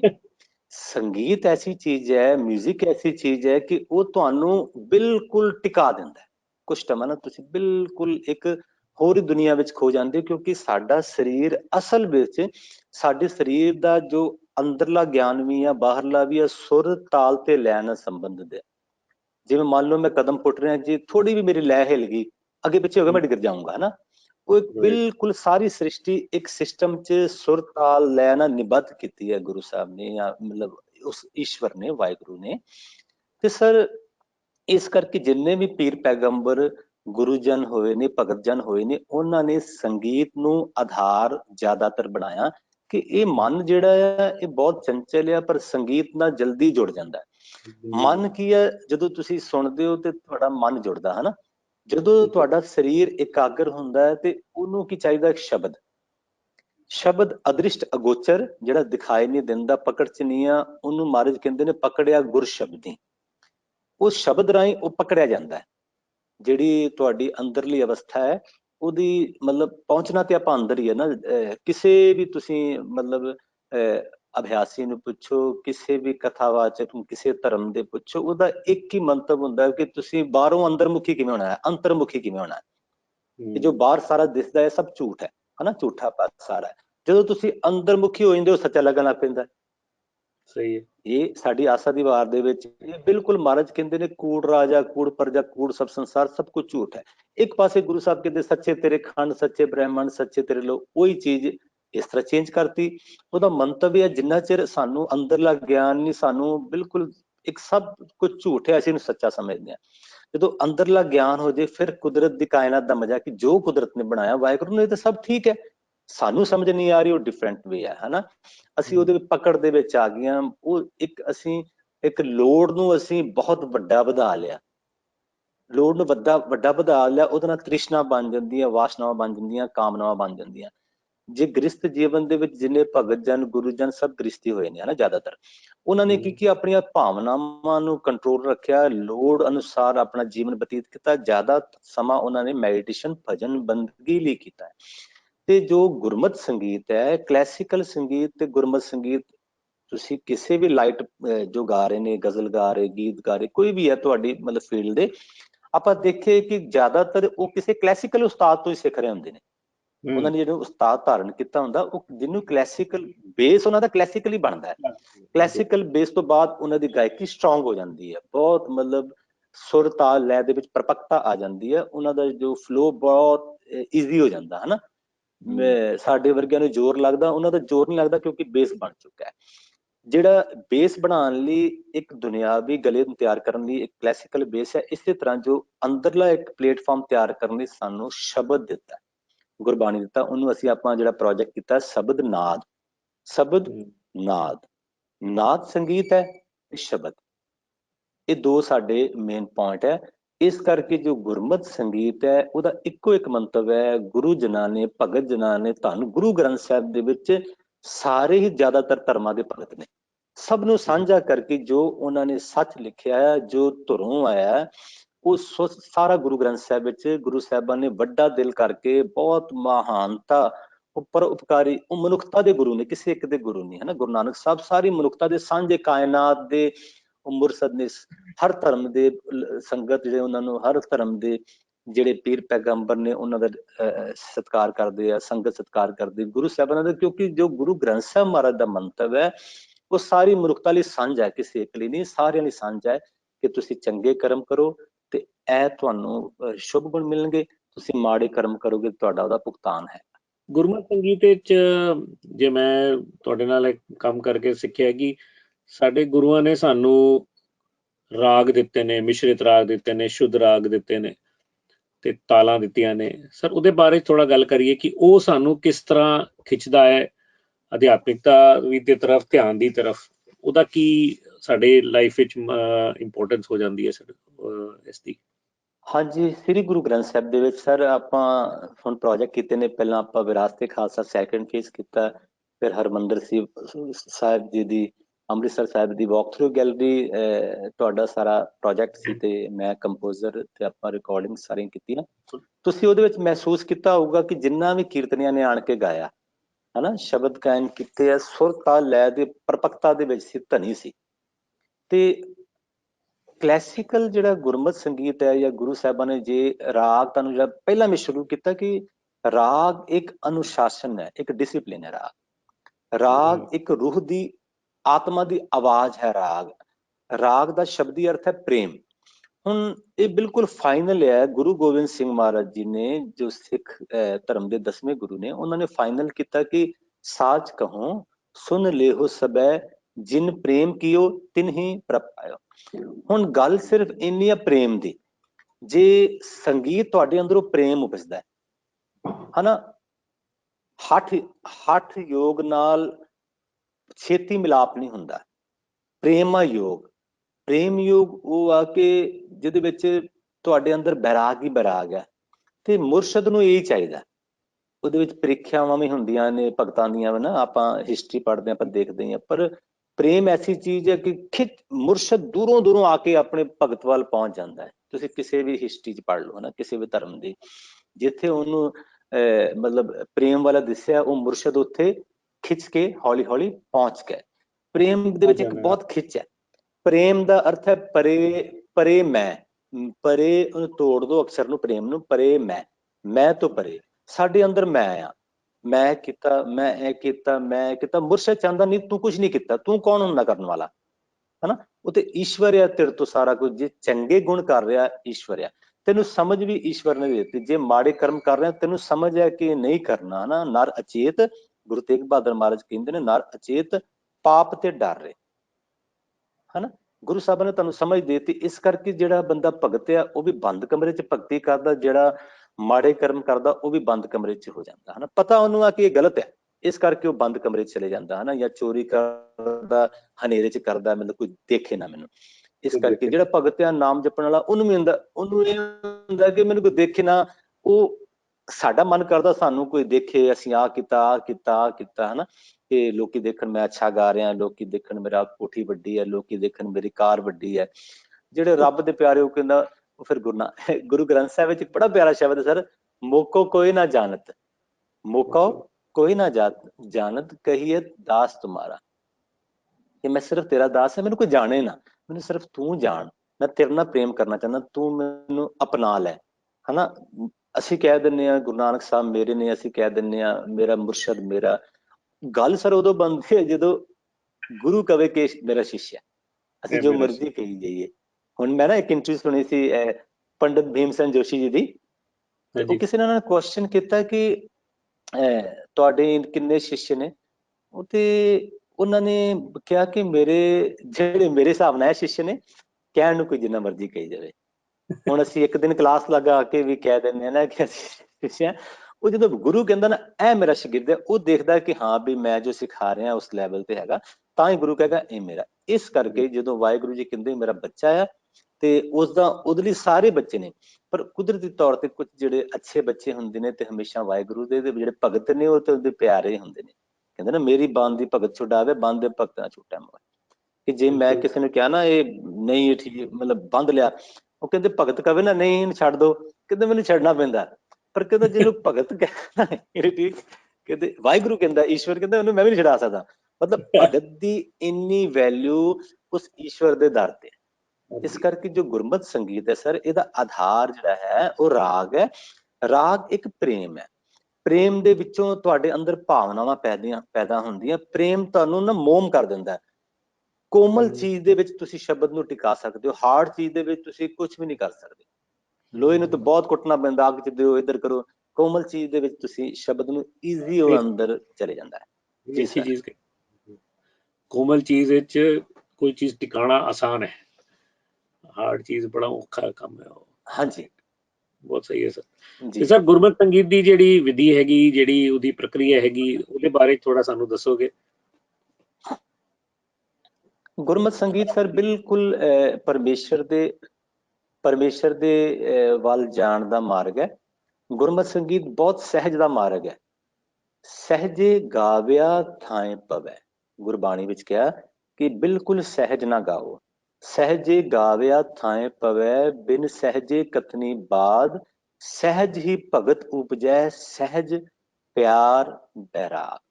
ਗੁਰਮਤਿ ਸੰਗੀਤ ਬਿਲਕੁਲ ਸਹਿਜ ਦਾ ਮਾਰਗ ਹੈ। ਗੁਰਬਾਣੀ ਸੰਗੀਤ ਟਿਕਾ ਆ। ਸਭ ਤੋਂ ਪਹਿਲਾਂ ਤੁਸੀਂ ਟਿਕਣਾ ਹੈ ਨਾ, ਤੁਸੀਂ ਆਪਣੇ ਜੀਵਨ ਨੂੰ ਸਮਝਣਾ, ਉਸ ਤੋਂ ਬਾਅਦ ਤੁਸੀਂ ਉਸ ਪ੍ਰੇਮ ਦੇ ਵਿੱਚ ਜਾਣਾ। ਪ੍ਰੇਮ ਦੇ ਵੱਲ ਜਾ ਕੇ ਫਿਰ ਮਿਲਾਪ ਦਾ ਬਹੁਤ ਉੱਤਮ ਸਾਧਨ ਹੈ। ਕਲਯੁਗ ਮੈਂ ਕੀਰਤਨ ਪ੍ਰਧਾਨਾ, ਕਿ ਇਹ ਮਨ ਬੜਾ ਚੰਚਲ ਹੈ, ਇੱਕਦਮ ਨਹੀਂ ਆਸੇ ਪਾਸੇ ਭੱਜਾ ਦਿੰਦਾ ਹੈ ਨਾ, ਤੇ ਜਿਹੜਾ ਕੀਰਤਨ ਹੈ ਉਹਨੂੰ ਇੱਕਦਮ ਫੜ ਕੇ ਲਿਆਂਦਾ ਇੱਕਦਮ। ਇਸ ਕਰਕੇ ਗੁਰੂ ਸਾਹਿਬਾਂ ਨੇ 31 ਮੁੱਖ ਰਾਗ, 31 ਰਾਗ ਪ੍ਰਕਾਰ ਦਾ ਯੂਨੀਕ ਸਿੰਗਿੰਗ ਸਟਾਈਲਸ, ਪੜਤਾਲ ਜੋ ਸਰ ਆਪਾਂ ਪ੍ਰੋਜੈਕਟ 'ਚ ਵੀ ਨਾ ਸ਼ਬਦਨਾਥ 'ਚ ਕੁਝ ਰਿਕਾਰਡਿੰਗ ਕੀਤੀਆਂ, ਪੜਤਾਲ 55 ਪੜਤਾਲਸ ਨੇ ਸਰ ਗੁਰੂ ਗ੍ਰੰਥ ਸਾਹਿਬ ਦੇ ਵਿੱਚ, ਜਿਹੜਾ ਇੱਕ ਯੂਨੀਕ ਸਿੰਗਿੰਗ ਸਟਾਈਲ ਬਿਲਕੁਲ ਡਿਫਰੈਂਟ ਹੈ ਨਾ। ਟ੍ਰੈਡੀਸ਼ਨ ਇੰਨਾ ਰਿਚ ਹੈ, ਗੁਰਬਾਣੀ ਫੋਕ ਗੁਰੂ ਗ੍ਰੰਥ ਸਾਹਿਬ ਵਿੱਚ ਦਰਜ ਹੈ ਕਿ ਗੁਰੂ ਸਾਹਿਬ ਕਹਿੰਦੇ ਹਰ ਇਨਸਾਨ ਆਪਣੇ ਫੋਕ ਨਾਲ ਜੁੜਿਆ ਹੁੰਦਾ ਨਾ, ਲੋਕ ਗਾਇਕੀ ਨਾਲ ਜੁੜਿਆ ਹੁੰਦਾ, ਲੋਕ ਕਲਚਰ ਨਾਲ ਜੁੜਿਆ ਹੁੰਦਾ। ਉਹ ਕਹਿੰਦੇ ਤੁਸੀਂ ਕਲਚਰ ਤੋਂ ਪਾਸੇ ਨਾ ਆਓ। ਹਾਂ, ਜੋ ਤੁਸੀਂ ਸੰਸਾਰੀ ਰੂਪ 'ਚ ਕਰਦੇ ਹੋ ਕਿ ਮਤਲਬ ਇੱਕ ਬੰਦੇ ਨੂੰ ਖੁਸ਼ ਕਰਨ ਲਈ, ਉਹ ਕਹਿੰਦੇ ਤੁਸੀਂ ਫੋਕ ਗਾਓ, ਪਰ ਇਨਸਾਨ ਨੂੰ ਨਾ ਖੁਸ਼ ਕਰੋ, ਤੁਸੀਂ ਨਿਰੰਕਾਰ ਨੂੰ, ਉਸ ਈਸ਼ਵਰ ਨੂੰ ਖੁਸ਼ ਕਰੋ, ਜਿਹਦੇ ਨਾਲ ਤੁਹਾਡੇ ਜੀਵਨ ਦਾ ਆਧਾਰ ਬਣੇਗਾ। ਗੁਰਬਾਣੀ ਸੰਗੀਤ ਦਾ ਇੱਕੋ ਹੀ ਇੱਕ ਮੰਤਵ ਹੈ, ਪਹਿਲਾ ਤੇ ਲਾਸਟ, ਕਿ ਬਹੁਤ ਤੁਸੀਂ ਕਿਸੇ ਤਰ੍ਹਾਂ ਪਰਮੇਸ਼ਰ ਨਾਲ ਪਿਆਰ ਪਾਓ, ਉਹਨੂੰ, ਉਹਦੇ ਨਾਲ ਇਕਮਿਕਤਾ ਹਾਸਲ ਕਰੋ, ਉਹਦੇ ਨੇੜੇ ਹੋ ਜਾਓ। ਇਹਦੇ ਲਈ ਸਭ ਤੋਂ ਉੱਤਮ ਸਾਧਨ ਗੁਰਮਤਿ ਸੰਗੀਤ ਹੈ। ਤਾਂ ਹੀ ਗੁਰੂ ਨਾਨਕ ਸਾਹਿਬ ਜੀ ਨੇ, ਫਿਰ ਜਿਵੇਂ ਮੈਂ ਦੱਸਿਆ ਨਾ ਸਾਰੇ ਪੀਰ ਪੈਗੰਬਰ ਨੇ ਸਾਜ ਲਏ, ਗੁਰੂ ਨਾਨਕ ਸਾਹਿਬ ਜੀ ਨੇ ਸਰ ਰਬਾਬ ਸਾਜ ਲਿਆ, ਤੰਤੀ ਸਾਜ। ਹਮੇਸ਼ਾ ਤੁਸੀਂ ਦੇਖਿਓ ਜਦੋਂ ਅਸੀਂ ਕਿਤੇ ਵੀ ਕੌਨਸਰਟ ਹੁੰਦੀ ਅਸੀਂ ਸੁਣਦੇ ਹਾਂ ਨਾ, ਤੇ ਇੱਕ ਉਹਦਾ ਆਪਣਾ ਮਾਹੌਲ ਹੁੰਦਾ, ਚਾਹੇ ਉਹ ਤਾਲ ਦੇ ਰੂਪ 'ਚ ਹੈ, ਚਾਹੇ ਉਹ ਵਾਦਨ ਦੇ ਰੂਪ 'ਚ ਹੈ ਨਾ, ਚਾਹੇ ਗਾਇਨ ਦੇ ਰੂਪ 'ਚ ਹੈ। ਜਦੋਂ ਅਸੀਂ ਸੁਣਦੇ ਹਾਂ ਬਿਲਕੁਲ ਤੁਸੀਂ ਮਸਤ ਹੋ ਜਾਂਦੇ ਹੋ ਉਸ ਰੂਹ ਦੇ ਵਿੱਚ। ਤੇ ਗੁਰੂ ਸਾਹਿਬ ਕਹਿੰਦੇ ਨੇ ਕਿ ਮਨ ਬੜਾ ਚੰਚਲ ਹੈ। ਪੁਰਾਤਨ ਸਮੇਂ ਜਦੋਂ ਸਾਊਂਡ ਨਾ ਜ਼ਮਾਨਾ ਸੀ ਸਾਊਂਡ ਦਾ, ਉਦੋਂ ਕੀ ਸੀ ਕਿ ਜਿਹੜੇ ਆਰਟਿਸਟ ਹੁੰਦੇ ਸੀ ਜਾਂ ਜਿਹੜੇ ਕੀਰਤਨਕਾਰ ਪੁਰਾਣੇ, ਉਹ ਪਹਿਲਾਂ ਨਗਮਾ ਲਾਉਂਦੇ ਸੀ, ਸਟਾਰਟਿੰਗ ਤੇ ਤਬਲਾ ਵਾਲਾ ਮਤਲਬ ਉਦੋਂ, ਕਿਉਂਕਿ ਸੰਗਤ ਬੈਠੀ ਹੁੰਦੀ ਸੀ ਤੇ ਜਦੋਂ ਤਬਲੇ ਵਾਲੇ ਨੇ ਜੋ ਵਿਦਿਆ ਪ੍ਰਾਪਤ ਕੀਤੀ ਸੀ ਨਾ, ਖੁੱਲੇ ਬੋਲ, ਉਦੋਂ ਖੁੱਲੇ ਬੋਲ ਚੱਲਦੇ ਸੀ ਆਟੇ ਵਾਲੇ, ਤੇ ਉਹਦੇ ਵਿੱਚ ਉਹਨੂੰ ਲਹਿਰਾ ਨਗਮਾ ਕਰਕੇ ਉਹਨੂੰ ਪ੍ਰਾਚੀਨਤਾ ਮਤਲਬ ਕਰਕੇ ਪ੍ਰਾਚੀਨਤਾ ਦੇ ਤੌਰ ਤੇ ਉਹਦਾ ਉਸ ਰਾਗ ਦਾ ਜਿਹੜਾ ਉਹਨਾਂ ਨੇ ਗਾਇਨ ਕਰਨਾ ਸੀ, ਤੇ ਉਹਦੇ ਅਨੁਸਾਰ ਉਹਨੂੰ ਉਸ ਇੱਕ ਮਾਹੌਲ ਸਿਰਜ ਦਿੰਦੇ ਸੀ। ਤਬਲੇ ਵਾਲੀ ਆਪਣੀ ਪੂਰੀ ਕਲਾ ਵੀ ਦਿਖਾਉਂਦਾ ਸੀ, ਜਿੰਨਾ ਚਿਰ ਫਿਰ ਸਾਰੀ ਸੰਗਤ ਬਹਿ ਜਾਂਦੀ ਸੀ ਕਿ ਹੁਣ ਸ਼ਬਦ ਗਾਇਨ ਹੋਣਾ, ਉਹ ਸਾਰੇ ਟਿਕ ਜਾਂਦੇ ਸੀ। ਜਿਵੇਂ ਨਗਾਰਾ ਨਹੀਂ ਹੁੰਦਾ ਸੀ ਪੁਰਾਣੇ ਸਮੇਂ 'ਚ ਅਸੀਂ ਦੇਖਦੇ ਹਾਂ, ਜਾਂ ਅਸੀਂ ਸਕੂਲਾਂ 'ਚ ਦੇਖਿਆ ਬੈਲ ਵੱਜਦੀ ਹੈ, ਉਹ ਸਭ ਅਲਰਟ ਹੋ ਜਾਂਦੇ, ਚਲੋ ਵੀ ਹੁਣ ਕਲਾਸ ਜਾਣਾ। ਉਹ ਹਾਂ, ਸੰਗਤ ਨੂੰ ਹੁੰਦਾ ਸੀ ਕਿ ਹੁਣ ਕੀਰਤਨ ਸ਼ੁਰੂ ਹੋਣਾ। ਫਿਰ ਕਿਸੇ ਜਦੋਂ ਕੀਰਤਨ ਸ਼ੁਰੂ ਹੁੰਦਾ ਸੀ, ਉਦੋਂ ਸਾਰੇ ਸਹਿਜ 'ਚ ਆ ਜਾਂਦੇ ਸੀ। ਜੋ ਤਬਲੇ ਵਾਲੇ ਨੇ ਆਪਣੀ ਵਿਦਿਆ ਪ੍ਰਾਪਤ ਕੀਤੀ, ਉਹ ਵੀ ਉਹਨਾਂ ਨੇ ਸੰਗਤ ਸਾਹਮਣੇ ਲਿਆਂਦੀ। ਨਗਮੇ ਵਾਲੇ ਨੇ ਆਪਣੀ ਕਲਾ ਸਾਰੀ ਦਿਖਾਤੀ। ਉਸ ਤੋਂ ਬਾਅਦ ਟਿਕਿਆ ਹੋਇਆ ਸ਼ਬਦ ਫਿਰ ਸਾਰੇ ਟਿਕਾ 'ਚ ਆ ਜਾਂਦੇ ਸਨ, ਤੇ ਉਦੋਂ ਇਹ ਗਾਇਕੀ ਹੁੰਦੀ ਸੀ, ਖੁੱਲੀ ਗਾਇਕੀ, ਜਿਹਨੂੰ ਧਰੁਪਦ ਕਹਿ ਦਿੰਦੇ ਆ ਨਾ, ਧਰੁਪਦ ਗਾਇਨ ਸ਼ੈਲੀ, ਖਿਆਲ ਗਾਇਨ ਸ਼ੈਲੀ, ਉਦੋਂ ਇਹ ਜ਼ਿਆਦਾਤਰ ਹੁੰਦੀ ਸੀ। ਤੇ ਇਸ ਕਰਕੇ ਸਰ ਗੁਰਮਤਿ ਸੰਗੀਤ ਦੀ ਇੰਨੀ ਮਹਾਨਤਾ ਹੈ ਆਪਣੇ ਵਿੱਚ, ਉਹਦੀ ਇੱਕੋ ਹੀ ਇੱਕ ਹੈ ਕਿ ਤੁਸੀਂ ਵਾਹਿਗੁਰੂ ਨੂੰ ਕਿਵੇਂ ਈਜ਼ੀ ਮਿਲਣਾ। ਅੱਛਾ, ਆਪਾਂ ਦੇਖਦੇ ਨਾ, ਮਤਲਬ ਕਈ ਆਪਾਂ ਹਿਸਟਰੀ ਪੜ੍ਹਦੇ ਹਾਂ, ਕਈ ਸਾਲ ਤਪ ਕੀਤੇ ਉਹਨਾਂ ਨੇ, ਤੇ ਉਹ ਗੁਰੂ ਨਾਨਕ ਸਾਹਿਬ ਕਹਿੰਦੇ ਨੇ ਇੰਨੀ ਕਰਨ ਦੀ ਲੋੜ ਨਹੀਂ, ਕਾਹੇ ਰੇ ਮਨ ਖੋਜਨ ਜਾਈ ਸਰਬ ਨਿਵਾਸੀ ਸਦਾ ਲੇਪਾ। ਤੋ ਇਹ ਸੰਗ ਤੇਰੇ ਅੰਦਰ ਹੀ ਆ ਨਾ, ਕਿ ਤੂੰ ਇੰਨੀ ਤਪੱਸਿਆ ਭਾਵੇਂ ਨਾ ਕਰ, ਤੂੰ ਇਹ ਚੀਜ਼ਾਂ ਨੂੰ ਸਹਿਜ ਆ ਜਾ, ਪ੍ਰੇਮ ਦੇ ਵਿੱਚ ਆ ਜਾ, ਤੇ ਉਹੀ ਮਾਰਗ ਜਿਹੜਾ ਉਹ ਇੰਨੀ ਔਖੇ ਹੋ ਕੇ ਕਰ ਰਹੇ ਨੇ, ਉਹ ਵੀ ਬੜੀ ਸਾਧਨਾ ਹੈ ਨਾ, ਜਿਹੜੇ ਵੀ ਕਰਦੇ ਨੇ, ਮਤਲਬ ਕਿੰਨੀ ਕੁਰਬਾਨੀ ਤਿਆਗ ਹੈ। ਪਰ ਉਹ ਕਹਿੰਦੇ ਬੜਾ ਈਜ਼ੀ ਹੋ ਜਾਏਗਾ ਜੇ ਤੂੰ ਪ੍ਰੇਮ ਦੀ ਖੇਡ ਦੇ ਵਿੱਚ ਆ ਜਾਏ, ਤੇ ਪ੍ਰੇਮ ਨੂੰ ਉਹਦੀ ਸਾਰੀ ਕਾਇਨਾਤ ਨੂੰ ਸਮਝ ਲੈ, ਉਹਦੀ ਕਾਇਨਾਤ ਨਾਲ ਪਿਆਰ ਕਰ, ਮਨੁੱਖਤਾ ਨਾਲ ਪਿਆਰ ਕਰ, ਇਸ ਸਾਰੀ ਸ੍ਰਿਸ਼ਟੀ ਨਾਲ ਪਿਆਰ ਕਰ। ਅਸੀਂ ਤੇ ਸਾਰਾ ਪੋਲਿਊਟਡ ਕਰਤਾ, ਸਾਰਾ ਪੋਲਿਊਸ਼ਨ ਸਾਰਾ ਸਾਡੇ ਜੀਵਨ 'ਚ ਵੀ, ਇਹ ਸਾਰੀ ਸ੍ਰਿਸ਼ਟੀ ਨੂੰ ਖਰਾਬ ਕਰ ਰਹੇ ਹਾਂ, ਕੁਦਰਤ ਨੂੰ ਖਰਾਬ ਕਰ ਰਹੇ ਹਾਂ, ਕਿੱਦਾਂ ਅਸੀਂ ਪੇੜ ਪੌਦੇ ਵੱਢ ਰਹੇ ਹਾਂ। ਤੇ ਉਹ ਜਦੋਂ ਅਸੀਂ ਸ੍ਰਿਸ਼ਟੀ ਨੂੰ, ਉਹਦੀ ਬਣਾਈ ਕਾਇਨਾਤ ਨੂੰ ਪਿਆਰ ਨਹੀਂ ਕਰਦੇ, ਤੇ ਉਹਨੂੰ ਕਿਵੇਂ ਪਿਆਰ ਕਰ ਸਕਦੇ ਹਾਂ। ਗੁਰਮਤਿ ਸੰਗੀਤ ਇਹ ਸਿਖਾਉਂਦੀ ਹੈ ਕਿ ਉਹਦੀ ਕਾਇਨਾਤ ਨੂੰ ਵੀ ਓਨਾ ਹੀ ਪਿਆਰ ਕਰੋ। ਅੱਜ ਤੁਸੀਂ ਮੇਰੇ ਪਿੱਛੇ ਲੋਗੋ ਦੇਖਿਆ ਨਾ, ਇਹਦਾ ਮੰਤਵ ਆ ਗੁਣ ਗਾਵਤ ਮਨ ਹਰਿਆ ਹੋਏ, ਕਿ ਤੁਸੀਂ ਜਦੋਂ ਉਹਦੇ ਗੁਣ ਗਾਓਗੇ ਤੇ ਉਹ ਪੱਤੀਆਂ ਹਰੀਆਂ ਹਰੀਆਂ ਤੁਹਾਡੇ ਅੰਦਰੋਂ ਵੀ ਹਰਿਆ ਮਨ ਹੋ ਜਾਏਗਾ। ਜੀ ਸਰ। ਬਿਲਕੁਲ ਸਰ, ਗੁਰਮਤਿ ਸੰਗੀਤ ਦੀ ਇੱਕ ਹੋਰ ਜਿਹੜੀ ਚੀਜ਼ ਮੈਂ ਨੋਟਿਸ ਕੀਤੀ ਕਿ ਰਾਗਾਂ ਜਿਹੜਾ ਬਿਆਨ ਕੀਤਾ ਗਿਆ ਕਿ ਇਹ ਸ਼ਬਦ, ਤੇ ਉਹ ਤੇ ਸਾਡੇ ਸ੍ਰੀ ਗੁਰੂ ਗ੍ਰੰਥ ਸਾਹਿਬ ਵਿੱਚ ਵੀ ਲਿਖਿਆ ਕਿ ਇਹ ਸ਼ਬਦ ਇਸ ਤਾਲ ਵਿੱਚ, ਇਸ ਰਾਗ ਵਿੱਚ, ਇਸ ਵੇਲੇ, ਇਸ ਪਹਿਰ ਵਿੱਚ ਗਾਉਣਾ ਚਾਹੀਦਾ। ਤੇ ਉਹਦੀ ਅਹਿਮੀਅਤ ਕੀ ਬਣ ਜਾਂਦੀ ਹੈ ਕਿ ਸਡਨਲੀ, ਕਿ ਮਤਲਬ ਜਿਹੜੀ ਇੰਨੀ ਕਲੀਅਰਲੀ ਲਿਖਿਆ ਗਿਆ ਹੈ, ਇੰਡੀਕੇਟ ਕੀਤਾ ਗਿਆ ਹੈ ਕਿ ਇਸ ਨੂੰ ਇਸ ਤਰ੍ਹਾਂ ਹੀ ਗਾਇਨ ਉਹਦਾ ਕਰਨਾ ਹੈ, ਉਹਦਾ ਅਸਰ ਤੇ ਮਤਲਬ ਕੀ ਹੋਇਆ ਫਿਰ? ਸਰ ਇਹ ਕੁਦਰਤੀ ਹੈ, ਜਿੰਨੇ ਵੀ ਗੁਣੀ ਜਨ ਨੇ, ਹਨਾ, ਤੁਸੀਂ ਆਪਾਂ ਉਧਰ ਨੂੰ ਚੱਲਦੇ, ਸੌਖਾ ਸਮਝ ਆ ਜਾਏਗਾ। ਇੱਕ ਉਹਨਾਂ ਉਸਤਾਦਾਂ ਨੇ ਹੀ, ਗੁਣੀ ਜਨਾਂ ਨੇ ਹੀ ਇੱਕ ਰਾਗ ਦਾ ਨੇਚਰ, ਰਸ ਦੇਖਿਆ ਕਿ ਇਸ ਰਾਗ ਦੇ ਰਸ ਦੇ ਵਿੱਚ ਇਹ ਚੀਜ਼ ਚੰਗੀ ਲੱਗਦੀ ਹੈ। ਗੁਰਬਾਣੀ ਦਾ ਥੋੜਾ ਡਿਫਰੈਂਟ, ਗੁਰਬਾਣੀ ਇਹ ਕਹਿੰਦੀ ਹੈ ਕਿ ਜੇ ਤੁਹਾਡੇ ਅੰਦਰ ਪ੍ਰੇਮ ਹੈ, ਤੁਸੀਂ ਕੋਈ ਵੀ ਰਾਗ ਗਾਓ। ਜਿਵੇਂ ਆਪਾਂ ਦੇਖੋ ਸ਼ਬਦਨਾਥ ਪ੍ਰੋਜੈਕਟ ਦੇ ਵਿੱਚ ਸਰ ਆਪਾਂ ਅਲਾਣੀਆਂ ਗਾਈਆਂ ਤੇ ਘੋੜੀਆਂ ਗਾਈਆਂ। ਅਲਾਣੀਆਂ ਹੁੰਦੀਆਂ ਬੈਰਾਗ, ਕਿਸੇ ਦੇ ਡੈਥ ਤੇ ਉਹ ਵੈਣ ਪਾਉਂਦੇ ਨੇ ਨਾ, ਇੱਕ ਟ੍ਰੈਡੀਸ਼ਨ ਹੈਗਾ ਰੋਣਾ, ਰੋਂਦੇ ਕੁਝ ਗਾਣਾ ਕਿ ਤੂੰ ਮਤਲਬ ਜਿਹੜਾ ਜਿਹਦੀ ਡੈਥ ਹੋ ਗਈ ਆ ਉਹਦੇ ਲਈ ਰੋਣਾ, ਤੂੰ ਕਿੱਥੇ ਚਲੇ ਗਿਆ, ਕਿਉਂ ਗਿਆ। ਜਿਹੜੀਆਂ ਹੁੰਦੀਆਂ ਨਾ ਫੀਮੇਲ, ਆਪਾਂ ਦੇਖਿਆ ਮਾਤਾਵਾਂ, ਉਹ ਵੈਣ ਪਾਉਂਦੀਆਂ, ਸ਼ਾਇਦ ਤੁਸੀਂ ਦੇਖਿਆ ਹੋਊਗਾ ਨਾ, ਮਤਲਬ ਹਰ ਧਰਮ 'ਚ ਹੁੰਦਾ। ਤੇ ਉਹ ਉਸੇ ਦੇ ਵਿੱਚ ਬੈਰਾਗ ਆ, ਅਲਾਣੀਆਂ, ਤੇ ਉਸੇ 'ਚ ਘੋੜੀਆਂ, ਭਰਾ ਦੇ ਵਿਆਹ ਦੀ ਘੋੜੀ, ਉਹ ਵਡਹੰਸ ਰਾਗ ਦੇ ਵਿੱਚ। ਮਤਲਬ ਗੁਰੂ ਨਾਨਕ, ਆਨੰਦ ਸਾਹਿਬ ਚਾਹੇ ਭੋਗ ਹੈ ਤਾਂ ਵੀ ਆਨੰਦ ਸਾਹਿਬ ਪੜ੍ਹਨਾ, ਖੁਸ਼ੀ ਚਾਹੇ ਮਤਲਬ ਡੈਥ ਹੈ ਤਾਂ ਵੀ ਆਨੰਦ ਸਾਹਿਬ ਪੜ੍ਹਨਾ। ਜੋ ਮਤਲਬ ਪਰਮੇਸ਼ਰ ਦੇ ਦਰ ਦਾ ਮੰਤਵ ਹੈ ਨਾ, ਉਹ ਕਹਿੰਦੇ ਨੇ, ਗੁਰੂ ਅਰਜਨ ਦੇਵ ਮਹਾਰਾਜ ਕਹਿੰਦੇ ਨੇ, ਸਦਾ ਆਨੰਦ ਤਹਿ ਨਹੀਂ ਵਿਯੋਗ। ਇਸ ਜੀਵਨ 'ਚ ਸਦਾ ਆਨੰਦ ਹੋਵੇ, ਵਿਯੋਗ ਦੀ ਕੋਈ ਖੇਡ ਨਹੀਂ। ਰਾਗ ਜਿਹੜਾ ਹੈ, ਰਾਗ ਦੇ ਤੁਹਾਨੂੰ ਪਹਿਲਾਂ ਵੀ ਕਿਹਾ ਕਿ ਪ੍ਰੇਮ ਦੀ ਖੇਡ ਹੈ, ਹਨਾ। ਇੱਕ ਰਸ ਦੇ ਅਨੁਸਾਰ ਗੁਣੀ ਜਨਾਂ ਨੇ, ਉਸਤਾਦ ਲੋਕਾਂ ਨੇ ਸ਼ਬਦ ਦੇ ਭਾਵ ਦੇ ਅਨੁਸਾਰ ਉਹ ਰਾਗ ਨੂੰ ਅੰਕਿਤ ਕੀਤਾ। ਗੁਰੂ ਗ੍ਰੰਥ ਸਾਹਿਬ ਵਿੱਚ ਵੀ ਅੰਕਿਤ ਕੀਤਾ ਹੈ ਕਿ ਉਹਦੇ ਵਿੱਚ, ਹਾਂ, ਦੂਜਾ ਹੈ ਕਿ ਜਿਵੇਂ ਮੈਂ ਦੱਸਿਆ ਨਾ, ਉਸੇ ਰਾਗ ਦੇ ਵਿੱਚ ਸ਼ਬਦ ਬੈਰਾਗ ਲੈ ਨੇ, ਉਸੇ 'ਚ ਖੁਸ਼ੀ ਦੇ ਨੇ। ਤੁਸੀਂ ਉਸ ਭਾਵ ਦੇ ਅਨੁਸਾਰ ਉਸਨੂੰ ਗਾਇਨ ਕਰਨਾ। ਉਹ ਤੁਹਾਡੇ ਅੰਦਰ ਭਾਵ ਪੈਦਾ ਹੁੰਦੇ ਨੇ, ਤੁਹਾਡੇ ਅੰਦਰ ਫੀਲਿੰਗਸ ਆਉਂਦੀਆਂ ਨੇ। ਕਿ ਜਿਵੇਂ ਆਪਾਂ ਸੂਹੀ ਰਾਗ ਦੇ ਵਿੱਚ ਤੁਸੀਂ ਦੇਖੋ, ਸਾਰਾ ਨਾ ਜ਼ਿਆਦਾਤਰ ਉਹ ਖੇੜੇ ਦਾ ਰਾਗ ਹੈ, ਹਨਾ, ਮਾਰਨਿੰਗ ਟਾਈਮ ਦਾ ਰਾਗ ਹੈ। ਆਪਾਂ ਸਾਰੇ ਜੋ ਸ਼ਾਦੀ ਹੁੰਦੀ ਹੈ ਸਿੱਖ ਧਰਮ ਦੇ ਵਿੱਚ, ਆਨੰਦ ਕਾਰਜ ਹੁੰਦੇ ਨੇ, ਉਹ ਸੂਹੀ ਰਾਗ ਦੇ ਵਿੱਚ ਹੀ ਗਾਏ ਜਾਂਦੇ ਨੇ, ਹਨਾ। ਆਪਾਂ ਸਾਰਾ ਟ੍ਰੈਡੀਸ਼ਨ ਸ਼ਬਦ-ਨਾਦ ਚ ਰਿਕਾਰਡ ਕੀਤਾ ਹੈ। ਸਰ ਕਿੰਨਾ ਵੱਡਾ ਪ੍ਰੋਜੈਕਟ ਦੇਖੋ, ਗੁਰੂ ਸਾਹਿਬ ਦੀ ਕਿਰਪਾ ਨਾਲ ਤੁਹਾਡੇ ਤੋਂ ਸੇਵਾ ਲਈ ਜਦੋਂ ਅਸੀਂ ਨਾਲ ਹੈ ਤੁਹਾਡੇ, ਤੇ ਇਹ ਭਾਈ ਹਰਜਿੰਦਰ ਸਿੰਘ ਸ਼ਰਨਗਰ ਵਾਲੇ ਪੰਥ ਦੇ ਮਾਰ ਲੱਗੇ। ਮੈਂ ਤਾਂ ਸੋਚਿਆ ਵੀ ਨਹੀਂ ਸੀ ਕਿ ਇੰਨਾ ਵੱਡਾ ਰਾਗਾਤਮਕ ਅਸੀਂ ਕਰ ਲਾਂਗੇ, ਹਿੰਮਤ ਮਹਾਰਾਜ ਨੇ ਦਿੱਤੀ। 140 ਆਰਟਿਸਟ ਤੁਸੀਂ ਡੱਬ ਕੀਤੇ ਨੇ, ਆਪਾਂ ਸਾਰੇ ਰਾਗੀ ਸਿੰਘ ਕੀਤੇ ਨੇ, ਸਾਰੇ ਉਸਤਾਦ ਕੀਤੇ ਨੇ ਇੰਡੀਆ ਦੇ, ਸਾਰੇ ਬਾਲੀਵੁੱਡ ਦੇ ਸਿੰਗਰਸ ਨੇ ਉਹਦੇ ਵਿੱਚ, ਸਾਰੇ ਮਿਊਜ਼ੀਸ਼ੀਅਨਸ ਨੇ, ਹਨਾ, ਵੱਡੇ ਤੋਂ ਵੱਡੇ ਸਾਰੇ ਨੇ। ਉਹਦਾ ਮੰਤਵ ਪਤਾ ਆਪਣਾ ਇੱਕ ਹੀ ਸੀ ਕਿ ਸਰ ਕਿ ਗੁਰੂ ਨਾਨਕ ਸਾਹਿਬ ਦਾ ਜੋ ਗੁਰੂ ਗ੍ਰੰਥ ਸਾਹਿਬ ਦਾ ਸੰਗੀਤ ਹੈ ਸਾਰਿਆਂ ਲਈ ਸਾਂਝਾ ਹੈ। ਗੁਰਬਾਣੀ ਸਭ ਮਨੁੱਖਤਾ ਨੂੰ ਸੁੱਖ ਦੇਣ ਵਾਲੀ ਹੈ। ਆਪਾਂ ਦੇਖਿਆ ਨਾ ਅਸ਼ਵਨੀ ਬੇੜੇ ਦੇਸ ਪਾਂਡੇ ਜੀ ਨੇ ਕਿੰਨਾ ਸੋਹਣੀ ਵਰਡ ਉਹਨੇ ਕਹੇ ਕਿ ਮੈਂ ਜਦੋਂ ਇਹਦੀ ਘਰ ਪ੍ਰੈਕਟਿਸ ਕੀਤੀ ਤੇ ਬੜੇ ਨੈਗੇਟਿਵ ਥਾਟਸ ਜਿਹੜੇ ਦੂਰ ਹੁੰਦੇ ਨੇ, ਹਨਾ। ਸੰਜੀਵ ਅਭਿਅੰਕਰ ਜੀ ਨੇ ਕਿਹਾ ਕਿ ਮੇਰੇ ਘਰ ਦੇ ਵਿੱਚ ਸਾਰਾ ਪਰਿਵਾਰ ਕਹਿੰਦਾ ਮੈਂ ਸ਼ਬਦ ਵੱਧ ਤੋਂ ਵੱਧ, ਬੜਾ ਅੱਛਾ ਮਾਹੌਲ ਬਣ ਰਿਹਾ। ਉਹਦਾ ਸਿਰਫ ਮੰਤਵ ਇਹ ਹੈ ਕਿ ਉਹ ਲੋਕ ਉਹਦੇ ਸਾਧਕ ਅੱਗੇ ਹੀ ਨੇ, ਰਿਆਜ਼ ਕਰਦੇ ਨੇ, ਪਰ ਉਹ ਫੀਲਿੰਗਸ ਐਸੀਆਂ, ਸ਼ਬਦ ਦੇ ਭਾਵ ਐਸੇ, ਜਦੋਂ ਤੁਸੀਂ, ਕਿਉਂਕਿ ਆਪਾਂ ਕੰਪੋਜੀਸ਼ਨ ਮਤਲਬ ਸ਼ਬਦ ਪ੍ਰਮੁੱਖ ਹੈ ਉੱਥੇ ਨਾ, ਸਬਕ ਸ਼ਬਦ ਪ੍ਰਮੁੱਖ ਹੈ, ਤਾਂ ਭਾਵ ਆਪੇ ਬਣ ਜਾਂਦੇ ਨੇ। ਗਾਣ ਵਾਲੇ ਦਾ ਆਪੇ ਹੀ ਅੰਦਰ ਪ੍ਰੇਮ ਉਤਪੰਨ ਹੋਣਾ ਸ਼ੁਰੂ ਹੋ ਜਾਂਦਾ ਹੈ।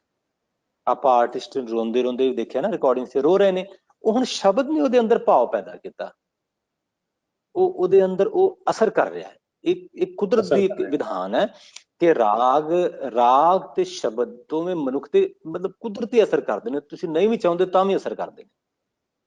ਇਸ ਕਰਕੇ ਰਾਗ ਦਾ ਇੱਕ ਸੁਭਾਅ ਹੈ, ਉਸ ਸੁਭਾਅ ਦੇ ਅਕੋਰਡਿੰਗ, ਜਿਵੇਂ ਯਮਨ ਦਾ ਇੱਕ ਕਲਿਆਣ, ਗੁਰਬਾਣੀ ਚ ਉਹਨੂੰ ਕਲਿਆਣ ਕਹਿੰਦੇ ਨੇ ਨਾ, ਗੁਰੂ ਗ੍ਰੰਥ ਸਾਹਿਬ ਚ ਕਲਿਆਣ ਦੇ ਕਈ ਪ੍ਰਕਾਰ ਨੇ।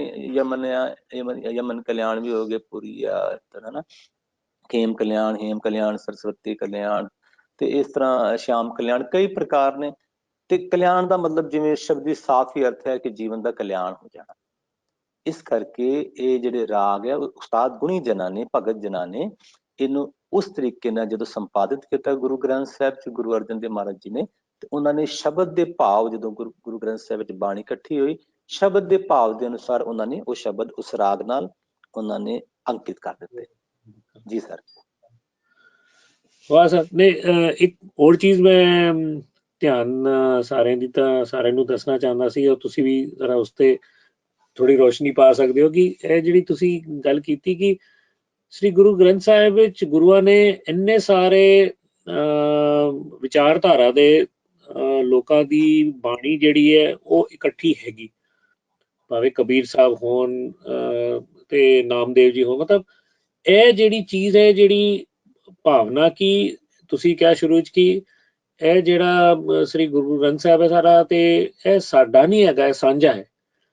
ਤੇ ਉਸ ਵਿਚਾਰ ਨੂੰ ਰੱਖਦੇ ਹੋਏ ਉਹਨਾਂ ਨੇ ਸਾਰੇ ਉਹਨਾਂ ਗੁਰੂ ਜਨਾਂ ਦੀ ਬਾਣੀ ਵੀ ਇਸ ਵਿੱਚ ਸੰਮਿਲਿਤ ਹੈਗੀ। ਸਰ ਉਹਦੇ ਬਾਰੇ ਦੱਸਣਾ ਚਾਹੋਗੇ ਥੋੜਾ, ਕਿ ਇਹ ਜਿਹੜੇ ਹੋਰ ਲੋਕਾਂ ਨੇ ਵੀ ਜਿਹੜਾ ਲਿਖਿਆ ਇਸ ਵਿੱਚ, ਉਹਨਾਂ ਦੀ ਬਾਣੀ ਵਿੱਚ ਜਿਹੜਾ ਸਾਡਾ ਹੈਗਾ, ਉਹਦਾ ਅਸਰ ਕੀ ਹੈਗਾ? ਕਿ ਕਿਉਂਕਿ ਇਹ ਸਿਰਫ ਜਿਸ ਤਰ੍ਹਾਂ ਤੁਸੀਂ ਕਿਹਾ ਹੈ, ਇਹ ਸਿੱਖਾਂ ਲਈ ਨਹੀਂ ਹੈਗਾ ਕਿ ਬਈ ਤੁਸੀਂ ਬੈਠ ਕੇ ਗੁਰਦੁਆਰੇ ਜਾਓ ਤੇ ਇਹ ਕੀਰਤਨ ਸੁਣੋ, ਤੇ ਇਹ ਸਿਰਫ ਗੁਰੂਆਂ ਦੀ ਬਾਣੀ ਨਹੀਂ ਹੈਗੀ, ਹੋਰ ਸਾਰੇ ਇੰਨੇ ਵਿਚਾਰਧਾਰਾ ਹੈਗੇ ਨੇ ਜਿਹੜੀ ਸਾਰਿਆਂ ਨੂੰ ਇਕੱਠੇ ਲੈ ਕੇ ਚੱਲਦੀ ਹੈ। ਉਸ ਬਾਰੇ ਸਰ ਥੋੜਾ ਦੱਸੋਗੇ? ਹਾਂਜੀ ਸਰ, ਜਿਹੜਾ ਧਰਮ ਹੁੰਦਾ ਨਾ, ਧਰਮ ਹੁੰਦਾ ਆ ਇੱਕ ਇਕਾਗਰਤਾ ਦਾ ਵਿਸ਼ਾ, ਹਨਾ, ਧਿਆਨ ਦਾ ਵਿਸ਼ਾ। ਜਦੋਂ ਵੀ ਧਰਮ ਪੀਰ ਮਤਲਬ ਜਿਹੜੇ ਬਣਾਏ ਨੇ ਗੁਣੀ, ਮਤਲਬ ਜਿਨ੍ਹਾਂ ਨੇ ਵੀ ਅਭਿਆਸੀਆਂ ਨੇ, ਉਹਦਾ ਇੱਕ ਹੈ ਕਿ ਤੁਹਾਡੀ ਜੇ ਕੋਈ ਮੁਸਲਮਾਨ ਨੇ, ਹਨਾ, ਉਹਨਾਂ ਦਾ ਆਪਣੇ ਧਰਮ ਤੇ, ਆਪਣੇ ਮੁਰਸ਼ਦ ਤੇ ਇੱਕ ਭਰੋਸਾ ਬਣ ਜਾਂਦਾ। ਗੁਰੂ ਨਾਨਕ ਸਾਹਿਬ ਦਾ ਸਿੱਖ ਧਰਮ ਦੇ ਵਿੱਚ, ਗੁਰੂ ਨਾਨਕ ਸਾਹਿਬ ਪਹਿਲੇ ਗੁਰੂ ਨੇ, ਤੇ ਜਿੰਨੇ ਗੁਰੂ ਸਾਹਿਬਾਨ ਇੱਕ ਜੋਤ ਆ, ਹਨਾ। ਤੇ ਜੇ ਤੁਸੀਂ ਗੁਰੂ ਨਾਨਕ ਸਾਹਿਬ ਦਾ ਨਾਮ ਲਓਗੇ ਤੇ ਗੁਰੂ ਨਾਨਕ ਸਾਹਿਬ ਦੇ ਪ੍ਰੇਮ ਦੇ ਵਿੱਚ, ਜਿਹੜੇ ਅੰਮ੍ਰਿਤਸਰ ਸ਼ਹਿਰ ਚ ਰਹਿੰਦੇ ਨੇ, ਗੁਰੂ ਰਾਮਦਾਸ ਮਹਾਰਾਜ ਦਾ ਹਮੇਸ਼ਾ ਨਾ, ਧੰਨ ਗੁਰੂ ਰਾਮਦਾਸ ਜੀ, ਗੁਰੂ ਜਿੰਨੇ ਪੀਰ ਪੈਗੰਬਰ, ਜਿੰਨੇ ਵੀ ਮੁਰਸ਼ਿਦ ਹੋਏ ਨੇ, ਉਹਨਾਂ ਦਾ ਇੱਕ ਹੀ ਮੰਤਵ ਹੈ ਕਿ ਪਰਮੇਸ਼ਰ ਨੂੰ ਮਿਲਣਾ। ਤੇ ਜਿਹੜਾ ਇੱਕ ਧਿਆਨ ਦੀ ਇਕਾਗਰਤਾ ਲਈ, ਕਿ ਧਿਆਨ ਡਾਇਵਰਟ ਨਾ ਹੋਵੇ ਨਾ, ਮੈਂ ਕਿਹਨੂੰ ਧਿਆਨ ਕਰਾਂ, ਮੈਂ ਕਿਹਦਾ ਕਰਾਂ, ਇਸ ਕਰਕੇ ਧਰਮ ਬਣੇ ਨੇ, ਹਨਾ, ਕਿ ਆਪਣੇ ਆਪਣੇ ਮੁਰਸ਼ਿਦ ਦਾ ਤੁਸੀਂ ਧਿਆਨ ਕਰੋ। ਪਰ ਜਿੰਨੇ ਵੀ ਮੁਰਸ਼ਿਦ ਪੀਰ ਪੈਗੰਬਰ ਨੇ, ਉਹਨਾਂ ਦਾ ਇੱਕ ਹੀ ਮੰਤਵ ਹੈ, ਉਹ ਇੱਕ ਹੀ ਮੰਤਵ ਹੈ ਕਿ ਤੁਸੀਂ ਪਰਮੇਸ਼ਰ ਨੂੰ ਮਿਲਣਾ। ਜੋ ਗੁਰੂ ਗ੍ਰੰਥ ਸਾਹਿਬ ਜਿਹੜੇ ਸਭੈ ਸਾਂਝੀ ਵਾਲ ਸਦਾਇਨ, ਤੋਂ ਕਿਸੇ ਨਾ ਦਿਸੈ ਬਾਹਰ ਜੀ, ਕਿ ਸਾਰਿਆਂ ਲਈ ਇੱਕ ਹੈ। ਉਹਦੇ ਵਿੱਚ ਕੁਝ ਮਰਿਆਦਾ ਹੁੰਦੀ, ਹਰ ਧਰਮ ਦੀ ਆਪਣੀ ਮਰਿਆਦਾ ਹੁੰਦੀ, ਉਹਨੂੰ ਫੋਲੋ ਵੀ ਕਰਨਾ ਚਾਹੀਦਾ ਨਾ। ਕਿ ਜਿਹੜੀ ਸਾਡੀ ਜਿਵੇਂ ਆਪਣਾ ਜਿੰਨਾ ਆਪਾਂ ਸਬਦਨਾਥ ਪ੍ਰੋਜੈਕਟ ਕੀਤਾ ਹੈ ਕਿ ਕੇਸ ਢੱਕ ਕੇ ਉਹਦਾ ਆਪਾਂ ਜੋ ਸ਼ਰਧਾ ਹੈ, ਜੂਠੇ ਹੱਥ ਨਹੀਂ ਲਾਉਣੇ ਗੁਰਬਾਣੀ ਨੂੰ, ਹਨਾ। ਆਪਾਂ ਦੇਖਦੇ ਤੇ ਕਿਸੇ ਵੀ ਉਸਤਾਦ ਨੇ ਸਾਨੂੰ ਇੱਕ ਵਾਰੀ ਵੀ ਨਹੀਂ ਕਿਹਾ ਕਿ ਨਹੀਂ ਅਸੀਂ ਮਤਲਬ ਜਿੱਦ ਨਹੀਂ ਕੀਤੀ। ਉਹ ਸਾਨੂੰ ਕਹਿਣ ਤੋਂ ਪਹਿਲਾਂ 50% ਉਸਤਾਦਾਂ ਨੇ ਆਪਣਾ ਦੇਖਿਆ ਕਿ ਉਹਨਾਂ ਨੇ ਕੇਸ ਢੱਕ ਲਿਆ, ਇੱਕ ਸ਼ਰਧਾ। ਜਿਹੜਾ ਗੁਰੂ ਗ੍ਰੰਥ ਸਾਹਿਬ ਦੇ ਵਿੱਚ, ਗੁਰੂ ਗ੍ਰੰਥ ਸਾਹਿਬ ਨੇ ਭਗਤ ਕਬੀਰ ਜੀ, ਭਗਤ ਫਰੀਦ ਜੀ, ਭਗਤ ਨਾਮਦੇਵ ਜੀ, ਭਗਤ ਤਿਲੋਚਨ ਜੀ, ਭਗਤ ਬੇਣੇ ਜੀ, ਭਗਤ ਧੰਨਾ ਜੀ, ਹੈ ਨਾ, ਹਰ ਧਰਮ ਦੇ ਜਿੱਥੇ ਜਿਨ੍ਹਾਂ ਨੇ ਵੀ ਉਸ ਰੱਬ ਦੀ ਗੱਲ ਕੀਤੀ, ਜਿਨ੍ਹਾਂ ਨੇ ਸਪਸ਼ਟਤਾ ਨਾਲ ਗੱਲ ਕੀਤੀ, ਜਿਨ੍ਹਾਂ ਨੇ ਦਵੈਸ਼ ਰਹਿਤ ਹੋ ਕੇ ਗੱਲ ਕੀਤੀ, ਗੁਰੂ ਗ੍ਰੰਥ ਸਾਹਿਬ ਮਹਾਰਾਜ ਦਾ ਵਿਸ਼ਾਲ ਜਿਹੜਾ ਦਾਇਰਾ, ਗੁਰੂ ਸਾਹਿਬਾਂ ਦਾ ਵਿਸ਼ਾਲ ਦਾਇਰਾ, ਉਹਨਾਂ ਨੂੰ ਬਰਾਬਰ ਗੁਰੂ ਗ੍ਰੰਥ ਸਾਹਿਬ ਵਿੱਚ ਦਰਜਾ ਦਿੱਤਾ। ਜੇ ਗੁਰੂ ਨਾਨਕ ਸਾਹਿਬ ਨੂੰ ਕੋਈ ਗੁਰੂ ਗ੍ਰੰਥ ਸਾਹਿਬ ਸਮਝ ਕੇ ਮੱਥਾ ਟੇਕਦਾ ਨਾ, ਉੱਥੇ ਭਗਤ ਕਬੀਰ ਜੀ ਨੂੰ ਮੱਥਾ ਟੇਕ ਰਹੇ ਨੇ, ਭਗਤ ਨਾਮਦੇਵ ਨੂੰ ਮੱਥਾ ਟੇਕ ਰਹੇ ਨੇ, ਭਗਤ ਧੰਨਾ ਜੀ ਨੂੰ ਮੱਥਾ ਟੇਕ ਰਹੇ ਨੇ, ਭਗਤ ਬੇਣੀ ਜੀ ਨੂੰ ਮੱਥਾ ਟੇਕ ਰਹੇ ਨੇ, ਭਗਤ ਤਿਲੋਚਨ ਜੀ ਨੂੰ ਮੱਥਾ ਟੇਕ ਰਹੇ ਨੇ। ਉਹ ਬਰਾਬਰ ਆ, ਉਹਦੇ ਵਿੱਚ ਕੋਈ ਅਲੱਗ ਨਹੀਂ ਆ। ਜਿੱਥੇ ਜਿਹਦੀ ਬਾਣੀ ਦਰਜ ਹੈ ਉਹ ਸ਼ਰਧਾ ਨਾਲ ਉਹ ਹਰ ਧਰਮ ਦਾ। ਇਸ ਕਰਕੇ ਗੁਰੂ ਗ੍ਰੰਥ ਸਾਹਿਬ ਦਾ ਜੋ ਸਿਧਾਂਤ ਹੈ ਗੁਰੂ ਨਾਨਕ ਸਾਹਿਬ ਦਾ ਸਾਰਿਆਂ ਲਈ ਖੁੱਲ੍ਹਾ ਹੈ। ਤੁਸੀਂ ਇਹ ਦੇਖਿਆ ਹੀ ਹੈ, ਕੋਵਿਡ ਦੌਰ ਤੇ ਤੁਸੀਂ ਦੇਖਿਆ ਕਿ ਕਿਸੇ ਵੀ ਆਪਾਂ ਸਿੱਖ ਧਰਮ ਦੇ ਵਿੱਚ ਆਪਾਂ ਦੇਖਿਆ ਜੋ ਮਹਾਨਤਾ ਹੈ ਕਿ ਤੁਸੀਂ ਉਹਨਾਂ ਨੇ ਕਿਸੇ ਨੂੰ ਨਹੀਂ ਦੇਖਿਆ। ਜੇ ਦਿੱਲੀ ਵਿੱਚ ਸਿੱਖ ਕੰਮ ਕਰ ਰਹੇ ਨੇ ਤੇ ਜੋ ਲਾਸ਼ਾਂ ਤੁਸੀਂ ਦੇਖੋ ਉਹਨਾਂ ਨੇ ਕਿੰਨੀ ਮਤਲਬ ਉਸ ਸਮੇਂ ਦੇ ਵਿੱਚ ਕਿ ਅਸੀਂ ਕੁੰਡੀ ਨੂੰ ਹੱਥ ਲਾਉਣ ਲੱਗੇ ਡਰਦੇ ਸੀ, ਉਹਨਾਂ ਨੇ ਉਹ ਬੋਡੀ ਦਾ ਸੰਸਕਾਰ ਕੀਤਾ। ਉਹਨਾਂ ਨੇ ਦੇਖਿਆ ਕਿ ਉੱਥੇ ਹਿੰਦੂ ਆ, ਕਿ ਮੁਸਲਮਾਨ ਹੈ, ਕਿ ਸਿੱਖ ਹੈ, ਕਿ ਈਸਾਈ ਹੈ, ਹਨਾ। ਉਹ ਇੱਕ ਮਨੁੱਖਤਾ ਦਾ ਧਰਮ ਹੈ। ਜਦੋਂ ਲੰਗਰ ਲੱਗਦਾ ਸੀ ਹਰ ਜਗ੍ਹਾ, ਤੁਸੀਂ ਮੁੰਬਈ ਵਿੱਚ ਵੀ ਦੇਖਦੇ ਹੋ, ਸਾਰੀ ਜਗ੍ਹਾ, ਉਹ ਕੋਈ ਨਹੀਂ ਉੱਥੇ ਤੁਹਾਨੂੰ ਪੁੱਛੇਗਾ ਕਿ ਗੁਰਦੁਆਰਾ ਸਾਹਿਬ ਕਿ ਯਾਰ ਤੂੰ ਕਿਹੜੇ ਧਰਮ ਦਾ। ਕਿਉਂਕਿ ਗੁਰੂ ਨਾਨਕ ਸਾਹਿਬ ਨੇ ਇਹ ਵਿਸ਼ਾ ਹੀ ਇਹ ਰੱਖਿਆ ਆ, ਮਤਲਬ ਕਿ ਗੁਰੂ ਘਰ ਜਿਹੜਾ ਆ, ਗੁਰੂ ਗ੍ਰੰਥ ਸਾਹਿਬ ਦੀ ਜੋ ਮਰਿਆਦਾ ਹੈ, ਗੁਰੂ ਨਾਨਕ ਸਾਹਿਬ ਦੇ ਘਰ ਦੀ ਜੋ ਮਰਿਆਦਾ ਹੈ, ਉਹ ਸਾਰਿਆਂ ਲਈ ਸਾਂਝੀ ਹੈ।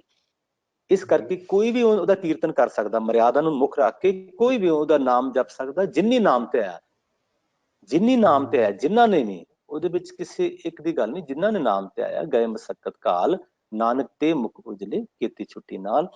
ਇਸ ਕਰਕੇ ਜੋ ਗੁਰੂ ਗ੍ਰੰਥ ਸਾਹਿਬ ਦੀ ਮਰਿਆਦਾ ਸਰ, ਇਹ ਬਿਲਕੁਲ ਸਪਸ਼ਟ ਹੈ ਕਿ ਸਾਰਿਆਂ ਨੂੰ ਪ੍ਰੇਮ ਦੇਣ ਵਾਲੀ ਆ, ਸਾਰਿਆਂ ਲਈ ਸਾਂਝੀ ਹੈ। ਜੋ ਵੀ ਸ਼ਰਧਾ ਰੱਖ ਕੇ ਦੇਖੋ, ਇੱਕ ਸਿਰਫ ਗੱਲ ਤੇ ਇੰਨੀ ਹੈ ਨਾ ਕਿ ਗੁਰੂ ਗ੍ਰੰਥ ਸਾਹਿਬ ਦੇ ਵਿੱਚ ਕੀ ਹੈ, ਗੁਰੂ ਗ੍ਰੰਥ ਸਾਹਿਬ ਦੇ ਵਿੱਚ ਇੱਕ ਸੱਚਾਈ ਸਪਸ਼ਟ ਹੈ। ਉਹਦੇ ਵਿੱਚ ਸੱਚ ਹੈ ਕਿ ਤੁਸੀਂ ਵਾਹਿਗੁਰੂ ਦੇ ਨੇੜੇ ਹੋ ਜਾਓ, ਉਸ ਈਸ਼ਵਰ ਦੇ ਨੇੜੇ ਹੋ ਜਾਓ ਤਾਂ ਤੁਹਾਡਾ ਜੀਵਨ ਸਫਲ ਹੈ। ਤੁਸੀਂ ਦੂਰ ਹੁੰਦੇ ਜਾਓਗੇ, ਫਿਰ ਤੁਹਾਨੂੰ ਅਲਰਟ ਵੀ ਕਰ ਰਹੇ ਨੇ, ਤੁਹਾਨੂੰ ਨਾ ਜਾਓ ਦੂਰ, ਨਾ ਜਾਓ, ਹਨਾ। ਉਹ ਵੀ ਸਮਝਾਇਆ। ਮਤਲਬ ਇੱਕ ਫਸਟ ਕਲਾਸ, ਮਤਲਬ ਬਿਲਕੁਲ A ਕਲਾਸ ਦਾ ਬੱਚਾ ਆ, ਉਹਦਾ ਲੈਸਨ ਨਹੀਂ ਹੈ ਕਿ ਵੀ ਤੂੰ ਕੀ ਕਰਨਾ, ਤੇ ਉਸ ਤੋਂ ਬਾਅਦ ਜਿਹਨੇ PhD ਕਰ ਲਈ ਆ, ਉਹਦਾ ਵੀ ਹੈ ਕਿ ਤੂੰ ਇਸ ਅਵਸਥਾ 'ਚ ਆ ਗਿਆ ਵੀ ਹੁਣ ਅੱਗੇ ਵੀ ਧਿਆਨ ਰੱਖ, ਸਾਧੋ ਮਨ ਕਾ ਮਾਨ ਤਿਆਗੋ। ਮਤਲਬ ਉਸ ਅਵਸਥਾ ਦੇ ਵਿੱਚ ਵੀ ਹੈ ਕਿ ਉੱਥੇ ਵੀ ਤੁਸੀਂ ਅਲਰਟ ਰਹੋ। ਜਿੰਨਾ ਚਿਰ ਜੀਵਨ ਇਸ ਸੰਸਾਰ ਦੇ ਵਿੱਚ ਤੁਸੀਂ ਹੈਗੇ ਹੋ, ਤੁਹਾਨੂੰ ਲਾਸਟ ਤੱਕ ਅਲਰਟ ਰਹਿਣਾ ਪਏਗਾ। ਉਹਦੇ ਤਾਂ ਕੀਤੀ ਛੁੱਟੀ ਨਾਲ ਮੁੱਖ ਉਜਲੇ, ਉਹਦੇ ਮੁੱਖ ਤਾਂ ਹੀ ਉਜਲ ਲੈ ਕੇ ਉਸ ਵਾਹਿਗੁਰੂ ਦੇ ਦਰ ਤੇ ਤੂੰ ਜਾ ਸਕਦਾ। ਜੀ ਸਰ। ਵਾਹ ਸਰ, ਬਹੁਤ ਅੱਛੇ ਸਰ। ਸਰ ਬਹੁਤ ਬਹੁਤ ਸ਼ੁਕਰਾਨਾ ਤੁਹਾਡਾ। ਤੁਸੀਂ ਇੰਨੀ ਸਾਦਗੀ ਨਾਲ, ਇੰਨੀ ਸਿੰਪਲ ਤਰੀਕੇ ਨਾਲ, ਬੜੀ ਸਾਰੀ, ਮੈਨੂੰ ਲੱਗਦਾ ਹੈ ਲੋਕਾਂ ਨੂੰ ਨਾ ਬੜੀ ਇਹ ਸਾਰੀ ਚੀਜ਼ਾਂ ਬੜੀ ਕੰਪਲੈਕਸ ਲੱਗਦੀਆਂ ਨੇ, ਸਪੈਸ਼ਲੀ ਜਿੱਥੇ ਅਧਿਆਤਮਿਕਤਾ ਧਿਆਨ ਦਾ ਮਾਮਲਾ ਹੋਵੇ, ਜਿੱਥੇ ਕਲਾਸੀਕਲ ਮਿਊਜ਼ਿਕ ਦਾ ਮਾਮਲਾ ਹੋਵੇ, ਜਿੱਥੇ ਥੋੜਾ ਮਜ਼ਹਬ ਦਾ ਵੀ ਮਾਮਲਾ ਹੋਏ, ਰਿਲੀਜਨ ਦਾ ਵੀ ਮਾਮਲਾ ਹੋਏ, ਇਹ ਬੜੀ ਚੀਜ਼ਾਂ ਲੋਕਾਂ ਨੂੰ ਕੰਪਲੈਕਸ ਲੱਗਦੇ ਨੇ, ਇਹ ਸਾਰਾ ਜਿਹੜਾ ਜੋੜ ਹੈ, ਮਿਲਾਪ ਹੈ।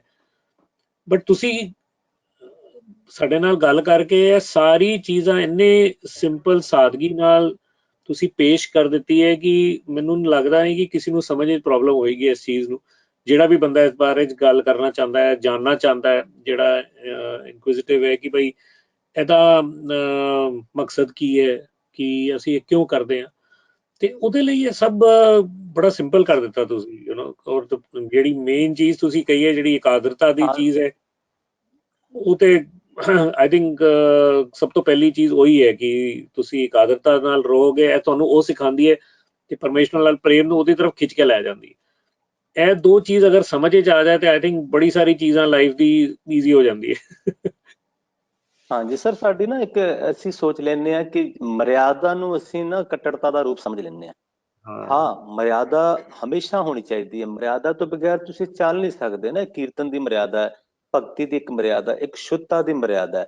ਆਮ ਅਸੀਂ ਸੋਚ ਲੈਂਦੇ ਹਾਂ, ਇਸ ਕਰਕੇ ਸਾਡੇ ਅੰਦਰ ਕੰਪਲੈਕਸ ਬਣ ਜਾਂਦਾ ਹੈ ਨਾ ਕਿ ਇੱਕ ਮਰਿਆਦਾ, ਹੁਣ ਤੁਸੀਂ ਲੰਗਰ ਛਕਣਾ ਹਨਾ, ਲੰਗਰ ਛਕਣਾ ਤੁਹਾਨੂੰ ਕੇਸ ਚੱਕ ਕੇ ਪੰਗਤ 'ਚ ਬਹਿਣਾ ਪਏਗਾ ਹਨਾ, ਮਰਿਆਦਾ ਹੈ ਉਹਨੂੰ ਅਸੀਂ ਜਿੰਨੇ ਪੋਜ਼ਿਟਿਵ ਲੈਣਾ ਉਹਨੇ ਪੋਜ਼ਿਟਿਵ ਲੈਣਾ ਹਨਾ। ਤੇ ਇਸ ਕਰਕੇ ਇਹਨਾਂ ਗੱਲਾਂ ਨੂੰ ਸਾਨੂੰ ਸਾਰਿਆਂ ਨੂੰ ਸਮਝਣਾ ਪਏਗਾ ਕਿ ਜੋ ਸਿੱਖ ਧਰਮ ਹੈ, ਸਿੱਖ ਕਮਿਊਨਿਟੀ ਆ, ਉਹਦੇ ਵਿੱਚ ਇੱਕ ਹੀ ਚੀਜ਼ ਆ ਕਿ ਮਤਲਬ ਉਹਦੇ ਵਿੱਚ ਇੱਕ ਚੀਜ਼ ਜੋ ਗੁਰੂ ਸਾਹਿਬਾਂ ਨੇ ਸਿਖਾਈ ਹੈ ਹਨਾ, ਹੋ ਸਕਦਾ ਅਸੀਂ ਸਾਡੇ ਵਿੱਚੋਂ ਮਤਲਬ ਕੋਈ ਹੋਵੇ ਜਿਹੜਾ, ਚਲੋ ਉਹ ਤਾਂ ਕੁਦਰਤੀ ਹੁੰਦਾ ਨਾ, ਇੱਕ ਦੋ ਕੁਝ ਹੋ ਸਕਦੇ ਨੇ, ਪਰ ਮੈਨੂੰ ਇਹ ਲੱਗਦਾ ਕਿ ਤਜਰਬੇ ਦੇ ਵਿੱਚ ਤੁਸੀਂ ਜ਼ਿਆਦਾਤਰ ਦੇਖੋਗੇ, ਤੁਹਾਨੂੰ ਕਿਤੇ ਵੀ ਜਾਓਗੇ ਤੁਸੀਂ, ਤੁਹਾਨੂੰ ਇੱਕ ਬਿਲਕੁਲ ਇੱਕ ਪ੍ਰੇਮ ਉਹਨਾਂ 'ਚ ਦਿਸੇਗਾ ਹਨਾ, ਤੁਹਾਡੇ 'ਚ ਨਫ਼ਰਤ ਨਹੀਂ ਦਿਸੇਗੀ। ਉਹ ਜ਼ਿਆਦਾਤਰ ਤੁਹਾਨੂੰ ਸਿਰਫ ਇਹ ਹੈ ਕਿ ਇੱਕ ਮਰਿਆਦਾ ਦੇ ਅਕੋਰਡਿੰਗ ਕਿ ਤੁਸੀਂ ਹਾਂ ਵੀ ਇਸ ਤਰ੍ਹਾਂ ਕੀਰਤਨ ਕਰਨਾ, ਇਸ ਤਰ੍ਹਾਂ ਤੁਸੀਂ ਸ਼ਰਧਾ 'ਚ ਰਹਿਣਾ, ਕੇਸ ਤੁਸੀਂ ਢੱਕ ਕੇ ਬੈਠਣਾ, ਉਸ ਤੋਂ ਬਾਅਦ ਜੋੜੇ ਤੁਸੀਂ ਲਾ ਕੇ ਬੈਠਣਾ। ਹਾਂ, ਤਖਤ ਸਾਹਿਬਾਨ ਦੀ ਜਿੱਥੇ ਇੱਕ ਮਰਿਆਦਾ, ਉਹ ਅਲੱਗ ਵਿਸ਼ਾ, ਹਰ ਧਰਮ ਦੀ ਆਪਣੀ ਮਰਿਆਦਾ ਹੋਣੀ ਵੀ ਚਾਹੀਦੀ ਹੈ ਨਾ। ਜੇ ਮਰਿਆਦਾ ਨਹੀਂ ਹੋਵਾਂਗੇ ਤੇ ਅਸੀਂ ਅਸ਼ਰਧਕ ਹੋ ਜਾਵਾਂਗੇ। ਸ਼ਰਧਾ ਜਿਹੜੀ ਭਾਵਨਾ, ਤੁਹਾਨੂੰ ਮੈਂ ਅੱਗੇ ਵੀ ਕਿਹਾ ਕਿ ਸ਼ਰਧਾ ਹਮੇਸ਼ਾ ਪ੍ਰੇਮ ਨਾਲ ਬਣਦੀ ਹੈ, ਪ੍ਰੇਮ ਤੋਂ ਬਗੈਰ ਸ਼ਰਧਾ ਵੀ ਨਹੀਂ ਆ ਸਕਦੀ ਨਾ। ਜੇ ਤੁਹਾਡੇ ਅੰਦਰ ਪ੍ਰੇਮ ਨਹੀਂ, ਮੰਨ ਲਓ ਮੈਂ KJ ਸਿੰਘ ਜੀ ਨੂੰ ਪ੍ਰੇਮ ਨਹੀਂ ਕਰਦਾ ਤੇ ਮੈਂ ਸ਼ਰਧਾ ਕਿਵੇਂ ਰੱਖੂੰਗਾ? ਜਦੋਂ ਟੀਚਰ ਕੋ ਅਸੀਂ ਨਹੀਂ ਜਾਣਦੇ, ਅਸੀਂ ਉਹਨੂੰ ਪ੍ਰੇਮ ਹੀ ਨਹੀਂ ਕਰ ਰਹੇ। ਤੇ ਅਸੀਂ ਦੇਖਦੇ, ਮੇਰੇ ਤਜਰਬੇ 'ਚ ਹੈ ਸਰ, ਅਸੀਂ ਦੇਖਦੇ ਹਾਂ ਕਿ ਬਹੁਤ ਰੂਹਾਂ ਐਸੀਆਂ ਨੇ ਜਿਹੜੀਆਂ ਪ੍ਰੇਮ ਕਰਦੀਆਂ ਨੇ, ਉਹ ਦਿਲ ਤੋਂ ਚੱਲਦੀਆਂ ਨੇ, ਬਹੁਤ ਰੂਹਾਂ ਉਹ ਦਿਮਾਗ ਤੋਂ ਚੱਲਦੀਆਂ ਨੇ ਨਾ। ਆਏ ਮੰਨ ਲਓ ਟੀਚਰ ਬਿਮਾਰ ਆ, ਯਾਰ ਅਸੀਂ ਇੰਨੀ ਦੂਰੋਂ ਆਏ ਆ, ਉਸਤਾਦ ਢਿੱਲਾ ਪਿਆ, ਸਾਡਾ ਟਾਈਮ ਵੇਸਟ ਹੋ ਗਿਆ। ਇੱਕ ਐਸਾ ਹੈ ਕਿ ਜਦੋਂ ਆਉਂਦੇ ਨੇ, ਹਾਏ ਸਾਡਾ ਉਸਤਾਦ ਕਿਉਂ ਬਿਮਾਰ ਹੈ ਹਨਾ, ਉਹਨਾਂ ਨੂੰ ਉਹ ਪ੍ਰੇਮ ਉੱਥੋਂ ਲੈਸਨ ਤੇ ਚੇਤਾ ਨਹੀਂ ਕਿਸੇ ਲੈਸਨ ਵੀ ਕਰਨਾ, ਉਹਨਾਂ ਨੂੰ ਚਿੰਤਾ ਹੈ ਕਿ ਯਾਰ ਸਾਡੇ ਟੀਚਰ ਕਿਉਂ ਬਿਮਾਰ ਹੋ ਗਏ ਨੇ ਨਾ, ਉਹਨਾਂ ਲਈ ਅਰਦਾਸ ਕਰ ਦਿੰਦੇ ਨੇ। ਉਹ ਫਿਰ ਕੁਝ ਰੂਹਾਂ ਐਸੀਆਂ ਜ਼ਿਆਦੀਆਂ ਨਹੀਂ ਹੁੰਦੀਆਂ, ਥੋੜ੍ਹੀਆਂ ਜਿਹੀਆਂ ਹੁੰਦੀਆਂ। ਇਹ ਸੰਸਾਰ ਦੀ ਇੱਕ ਵਿਧੀ ਵਿਧਾਨ ਹੈ, ਨੈਗੇਟਿਵ ਪੋਜ਼ਿਟਿਵ ਚੱਲਦਾ ਰਹਿੰਦਾ। ਇਸ ਕਰਕੇ ਗੁਰਮਤ ਤੇ ਗੁਰਮਤ ਸੰਗੀਤ ਇੱਕ ਬਿਲਕੁਲ ਸਪਸ਼ਟ ਧਰਮ ਹੈ। ਗੁਰੂ ਗ੍ਰੰਥ ਸਾਹਿਬ ਦਾ ਧਰਮ ਬਿਲਕੁਲ ਸਪਸ਼ਟ ਧਰਮ ਹੈ। ਇਹਦੇ ਵਿੱਚ ਕੋਈ ਵੀ ਮਤਲਬ ਆਪਾਂ ਇਦਾਂ ਨਹੀਂ ਕਹਿ ਸਕਦੇ, ਸਾਰੇ ਜਿੰਨੇ ਪੀਰ ਪਕੰਬਰ ਮੁਰਸ਼ਦ ਹੋਏ ਨੇ, ਉਹਨਾਂ ਦਾ ਬਿਲਕੁਲ ਸਪਸ਼ਟ ਧਰਮ ਹੈ, ਸਰਬ ਧਰਮ ਹੈ ਸ੍ਰੇਸ਼ਟ ਧਰਮ, ਹਰ ਕੋ ਨਾਮ ਜਪ, ਸਿੱਧੀ ਗੱਲ, ਮਤਲਬ ਹੋਰ ਕੋਈ ਨਹੀਂ, ਹਰ ਕੋ ਨਾਮ ਜਪ ਤੇ ਨਿਰਮਲ ਕਰਮ। ਉਹਦਾ ਨਾਮ ਜਪੋ, ਨਾਮ ਜਪ ਕੇ ਵੀ, ਪਰ ਕਰਮ ਤੁਹਾਨੂੰ ਸਾਫ਼ ਰੱਖਣੇ ਪੈਣੇ ਆ, ਬਿਲਕੁਲ ਨਿਰਮਲ। ਕੋਈ ਵੀ ਤੁਸੀਂ ਦੇਖ ਲਓ, ਇਹ ਸਿਧਾਂਤ ਹੁੰਦਾ ਹੈ। ਤੇ ਗੁਰਮਤ ਦਾ ਵੀ ਇਹ ਸਿਧਾਂਤ ਹੈ। ਗੁਰਬਾਣੀ ਜਿਹੜੀ ਹੈ ਉਹਦੇ ਵਿੱਚ ਤੰਤੀ ਸਾਜ਼ ਜਿਵੇਂ ਆਪਾਂ ਯੂਜ਼ ਕੀਤੇ ਨੇ ਪ੍ਰੋਜੈਕਟ ਦੇ ਵਿੱਚ ਸਰ, ਕੀ ਨਾ ਰਬਾਬ ਗੁਰੂ ਨਾਨਕ ਸਾਹਿਬ ਲੈ ਕੇ ਆਏ ਨੇ ਹਨਾ, ਉਹ ਭਾਈ ਮਰਦਾਨਾ ਜੀ ਹੁਣ ਮੁਸਲਮਾਨ ਨੇ, ਦੇਖੋ ਸੋਚ ਕੇ, ਤੇ ਉਹਨਾਂ ਨੇ ਆਪਣੇ ਉਹਨੂੰ ਮਿੱਤਰ ਬਣਾਇਆ। ਸਟਾਰਟਿੰਗ ਸਾਡੀ ਸ਼ੁਰੂਆਤ ਹੀ ਤੋਂ ਸ਼ੁਰੂ ਹੋ ਗਈ ਨਾ। ਤੇ ਉਹ ਰਬਾਬੀ ਸੀ, ਉਹਨਾਂ ਨੇ ਹੁਣ ਉਹ ਦੇਖਿਆ ਯਾਰ ਇਹ ਇੰਨਾ ਸੋਹਣਾ ਸਾਜ਼ ਵਜਾਉਂਦਾ ਮਰਦਾਨਾ, ਭਲਾ ਰਬਾਬ ਵਜਾਉਂਦਾ ਹੈ, ਭਲਾ ਬਹੁਤ ਸੋਹਣੀ ਰਬਾਬ ਵਜਾਉਂਦਾ, ਤੇ ਛੇੜ ਮਰਦਾਨਾ ਰਬਾਬ, ਕਹਿੰਦੇ ਛੇੜ ਰਬਾਬ ਛੇੜ, ਕਾਈ ਸਿਫਤ ਖੁਦਾ ਦੇ ਦੀਦਾਰ ਦੀ ਕਰੀਏ, ਹੁਣ ਉਹਦੇ ਦੀਦਾਰ ਦੀ ਕੋਈ ਸਿਫਤ ਕਰੀਏ। ਉਹ ਭਾਈ ਮਰਦਾਨਾ ਜੀ ਉਹ ਰਬਾਬ ਛੇੜਦੇ ਸੀ, ਉਹਦੀ ਟਿਊਨ ਦਿੰਦੇ ਸੀ, ਫਿਰ ਗੁਰੂ ਨਾਨਕ ਸਾਹਿਬ ਸ਼ਬਦ ਗਾਇਨ ਕਰਦੇ ਸਨ। ਤੇ ਦੇਖੋ ਇਮਾਨਦਾਰੀ, ਚਲੋ ਮੁਰਸ਼ਦ ਹਮੇਸ਼ਾ ਹੀ ਇਮਾਨਦਾਰ ਹੁੰਦੇ ਨੇ, ਕੈਸੀ ਗੱਲ ਹੈ। ਅਸੀਂ ਹਮੇਸ਼ਾ ਸਰ ਕੁਝ ਕਰਦੇ ਨਾ, ਅਸੀਂ ਚਾਹੁੰਦੇ ਸਾਡਾ ਕ੍ਰੈਡਿਟ ਹੋਵੇ ਹਨਾ, ਕੁਦਰਤੀ ਹੈ। ਗੁਰੂ ਨਾਨਕ ਸਾਹਿਬ ਸਿੱਖ ਧਰਮ, ਉਹ ਕਹਿੰਦੇ ਜੈਸੀ ਮੈਂ ਆਵੇ ਖਸਮ ਕੀ ਬਾਣੀ, ਤੈਸੜਾ ਕਰੀ ਗਿਆਨ ਵੇ ਲਾਲੋ।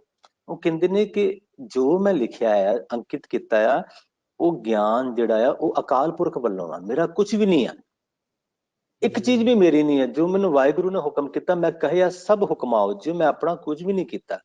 ਮਤਲਬ ਉਹ ਕਿਸ ਅਵਸਥਾ 'ਚ ਖੜੇ ਨੇ ਦੇਖੋ ਹਨਾ। ਮਤਲਬ ਉਹ ਪੀਰ ਪਕੰਬਰ, ਉਹ ਬਹੁਤ ਜ਼ਿਆਦਾ ਰੱਬ ਦੇ ਪਿਆਰੇ ਹੁੰਦੇ ਨੇ। ਉਹਨਾਂ ਦਾ ਆਉਣਾ ਕੀ ਹੁੰਦਾ ਕਿ ਉਹ ਸਾਨੂੰ ਸਿਰਫ ਦੱਸ ਕੇ ਜਾਂਦੇ ਨੇ। ਜੇ ਕੋਈ ਦੁੱਖ ਸੁੱਖ ਚੱਲਿਆ ਨਾ ਉਹਨਾਂ ਨੇ, ਉਹਨਾਂ ਦਾ ਥੋੜ੍ਹੀ ਹੁੰਦਾ, ਉਹ ਸਾਡੇ ਵਰਗਿਆਂ ਨਹੀਂ ਹੁੰਦਾ ਕਿ ਹਾਂ ਵੀ ਇਦਾਂ ਵੀ ਹੁੰਦਾ ਜੀਵਨ 'ਚ, ਰਜ਼ਾ ਵੀ ਮੰਨਣੀ ਹੈ, ਰਜ਼ਾ 'ਚ ਵੀ ਰਹਿਣਾ ਹਨਾ। ਅਸੀਂ ਕਈ ਵਾਰੀ ਆਪਾਂ ਸੰਸਾਰ 'ਚ ਆਮ ਦੇਖ ਲੈਂਦੇ ਨਾ ਕਿ ਯਾਰ ਇਹ ਤੇ ਨਾਮ ਜਪਦਾ, ਇਹਨੂੰ ਦੁੱਖ ਆ ਗਿਆ ਹਨਾ। ਇੱਕ ਉਹ ਪ੍ਰੈਕਟੀਕਲ ਲੋਕ ਹੁੰਦੇ ਨੇ, ਉਹ ਮਤਲਬ ਸਾਡਾ ਹੈ ਨਾ, ਅਸੀਂ ਗਿਆਨ ਦਿੰਦੇ ਆ, ਪ੍ਰੈਕਟੀਕਲ ਨਹੀਂ ਹੁੰਦਾ। ਉਹ ਜਿਹੜੇ ਪੀਰ ਪਕੰਬਰ, ਜਿਹੜੇ ਰੱਬ ਦੇ ਪਿਆਰੇ, ਉਹ ਪ੍ਰੈਕਟੀਕਲ ਹੁੰਦੇ ਨੇ। ਉਹ ਆਪਣੇ ਤੇ ਹੰਢਾ ਕੇ ਦੱਸਦੇ ਨੇ ਵੀ ਹਾਂ ਮੰਨ ਲਓ, ਮੈਂ ਤੁਹਾਨੂੰ ਉਦਾਹਰਨ ਦਿੰਦਾ ਨਾ, ਇੱਕ ਮੈਂ ਕਹਿੰਦਾ ਬੇਟੇ ਖਟਕਾ ਲਾ, ਮੁਰਕੀ ਲਾ ਹਨਾ। ਹੁਣ ਮੈਂ ਕਹਿ ਦਿੱਤਾ ਮੇਰੇ ਗਲੇ 'ਚ ਹੈ ਹੀ ਨਹੀਂ, ਤੇ ਉਹ ਬੱਚਾ ਕੀ ਖਟਕਾ ਲਾਏਗਾ? ਉਹਨੇ ਕਹਿਣਾ ਠੀਕ ਹੈ ਉਸਤਾਦ ਜੀ ਲਾ ਲਾਂਗੇ, ਮੁਰਕੀ ਠੀਕ ਹੈ ਲਾ ਲਾਂਗੇ। ਉਹ ਬੱਚਾ ਸੋਚਦਾ ਬਾਹਰ ਜਾ ਕੇ ਯਾਰ ਖਟਕਾ ਕੀ ਹੁੰਦਾ, ਮੁਰਕੀ ਕੀ ਹੁੰਦੀ, ਮੇਰੇ ਤੋਂ ਉਸਤਾਦ ਨੇ ਦੱਸਿਆ ਨਹੀਂ। ਉਹ ਦੁਬਿਧਾ 'ਚ ਪੈਂਦਾ, ਫਿਰ YouTube ਖੋਲੇਗਾ, ਇੱਧਰ ਹੋਰ ਕਿਤੇ ਜਾਏਗਾ।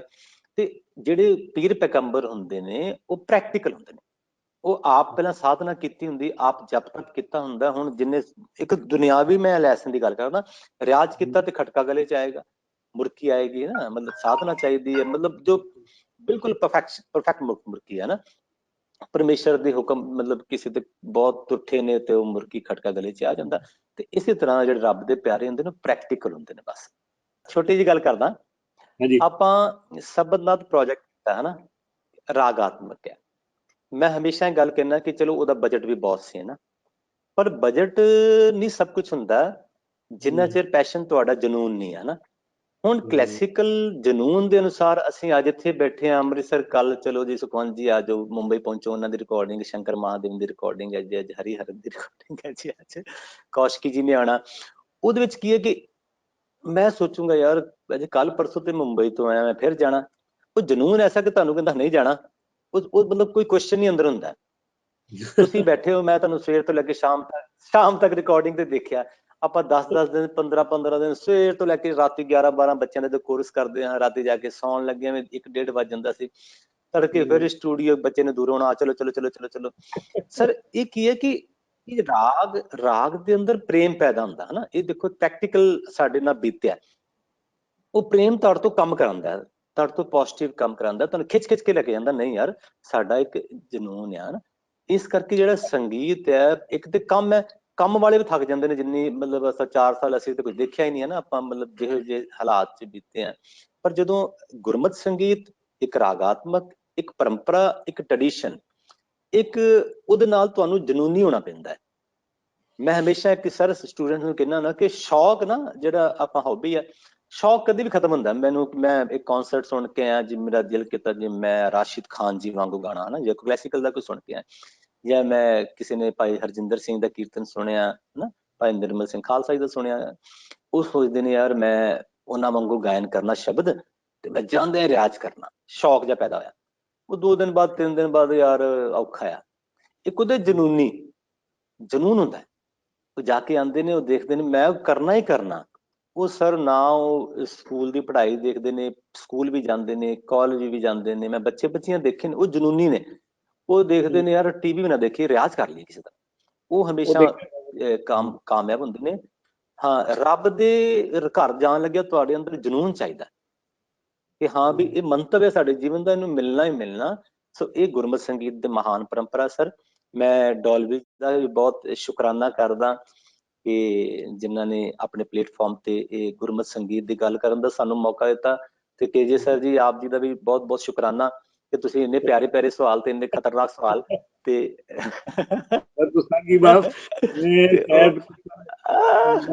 ਜਿਹੜਾ ਮੈਨੂੰ ਥੋੜਾ ਗਿਆਨ ਘੱਟ ਹੈ ਮੈਂ ਹਾਲੇ ਵੀ ਸਿੱਖ ਰਿਹਾ। ਤੇ ਮੈਂ ਜਿਹੜੀ ਸਭ ਤੋਂ ਜਿਹੜੀ ਆਡੀਅנס ਹੈ, ਜਿਹੜੇ ਵੀ ਸੁਣਨ ਵਾਲੇ ਹੋਣਗੇ, ਮੈਂ ਉਹਨਾਂ ਤੋਂ ਪਹਿਲਾਂ ਹੀ ਮਾਫੀ ਮੰਗਦਾ ਕਿ ਕੋਈ ਵੀ ਐਸੀ ਗੱਲ ਇੱਕ ਜੀਵਨ ਦੇ ਵਿੱਚ ਅਸੀਂ ਇਹ ਨਹੀਂ ਕਿ ਅਸੀਂ ਬਿਲਕੁਲ ਜੋ ਕਿਹਾ ਹੈ ਕਿ ਉਹਦੇ ਵਿੱਚ ਅਸੀਂ ਬਿਲਕੁਲ ਸੱਚਾਈ, ਮਤਲਬ ਅਸੀਂ ਸਾਰੀ ਗੱਲ ਸੱਚੀ, ਕਿਤੇ ਕਿਸੇ ਦਾ ਜੇ ਥੋੜਾ ਬਹੁਤਾ ਵੀ ਦਿਲ ਦੁਖਿਆ ਤੇ ਉਹਨਾਂ ਤੋਂ ਮੈਂ ਮਾਫੀ ਜ਼ਰੂਰ ਮੰਗਾਂਗਾ।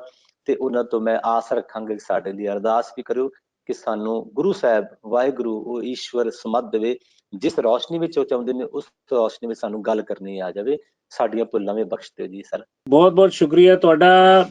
ਇਹ ਸੈਮੀਨਾਰ ਨੋ ਯੋਰ ਮਿਊਜ਼ਿਕ IPRS ਤੇ ਡੋਲਬੀ ਦੀ ਤਰਫੋਂ ਸਾਰਿਆਂ ਨੂੰ ਸਿਰਫ ਜਾਗਰਤੀ ਦੇਣ ਲਈ ਕਿ ਹਰ ਤਰ੍ਹਾਂ ਦਾ ਸੰਗੀਤ, ਮਿਊਜ਼ਿਕ ਜਿੱਥੇ ਵੀ ਹੋ ਰਿਹਾ ਦੁਨੀਆ 'ਚ, ਉਹਦੇ ਬਾਰੇ ਥੋੜਾ ਲੋਕਾਂ ਨੂੰ ਗਿਆਨ ਪ੍ਰਾਪਤ ਹੋਵੇ, ਥੋੜੀ ਜੀ ਇਨਫੋਰਮੇਸ਼ਨ ਮਿਲੇ, ਥੋੜੀ ਲੋਕ ਇਸ ਬਾਰੇ 'ਚ ਵਿਚਾਰ ਕਰਨ, ਸੋਚਣ, ਕਿਉਂਕਿ ਇਹ ਵੀ ਬਹੁਤ ਜ਼ਰੂਰੀ ਹੈ। ਤੁਸੀਂ ਜਿਸ ਤਰ੍ਹਾਂ ਕਹਿਣਾ ਪ੍ਰੈਕਟੀਕਲ ਹੋਣਾ, ਨੌਲੇਜ ਹੋਣਾ, ਉਹ ਵੀ ਬੜੀ ਜ਼ਰੂਰੀ ਚੀਜ਼ ਹੈ। ਤੇ ਸਾਡਾ ਸਿਰਫ ਸ਼ੁਕਰਾਨਾ ਹੈ ਤੁਹਾਡੇ ਲਈ ਕਿ ਤੁਸੀਂ ਆਪਣਾ ਟਾਈਮ ਕੱਢ ਕੇ ਸਾਨੂੰ ਇੰਨਾ ਹੀ ਚੀਜ਼ ਸ਼ੇਅਰ ਕੀਤੀ ਹੈ ਔਰ ਇੰਨੀ ਸਾਦਗੀ ਨਾਲ ਦੱਸੀਆਂ ਚੀਜ਼ਾਂ ਕਿ ਮੈਨੂੰ ਲੱਗਦਾ ਕਿ ਬੜੇ ਸਾਰੇ ਲੋਕਾਂ ਨੂੰ ਇਸ ਤੋਂ ਬਹੁਤ ਫਾਇਦਾ ਹੋਣ ਵਾਲਾ ਹੈ। ਥੋੜੀ ਸਮਝ ਇੱਕ ਜਿਹੜੀ ਹੈ ਲਾਈਫ ਦੇ ਬਾਰੇ 'ਚ, ਮਿਊਜ਼ਿਕ ਦੇ ਬਾਰੇ 'ਚ, ਗੁਰਮਤਿ ਸੰਗੀਤ ਦੇ ਬਾਰੇ 'ਚ, ਤੇ ਉਹ ਕਿਸ ਤਰ੍ਹਾਂ ਇਫੈਕਟ ਕਰਦੀ ਹੈ, ਉਹਨਾਂ ਨੂੰ ਹੋਪਫੁਲੀ ਥੋੜੀ ਇਨਫੋਰਮੇਸ਼ਨ ਮਿਲੇਗੀ। ਤੇ ਸਰ ਵਾਂਸ ਅਗੇਨ ਬਹੁਤ ਬਹੁਤ ਸ਼ੁਕਰਾਨਾ ਤੇ ਵਾਹਿਗੁਰੂ ਜੀ ਕਾ ਖਾਲਸਾ, ਵਾਹਿਗੁਰੂ ਜੀ ਕੀ ਫਤਿਹ। ਵਾਹਿਗੁਰੂ ਜੀ ਕੀ ਫਤਿਹ ਜੀ ਸਰ।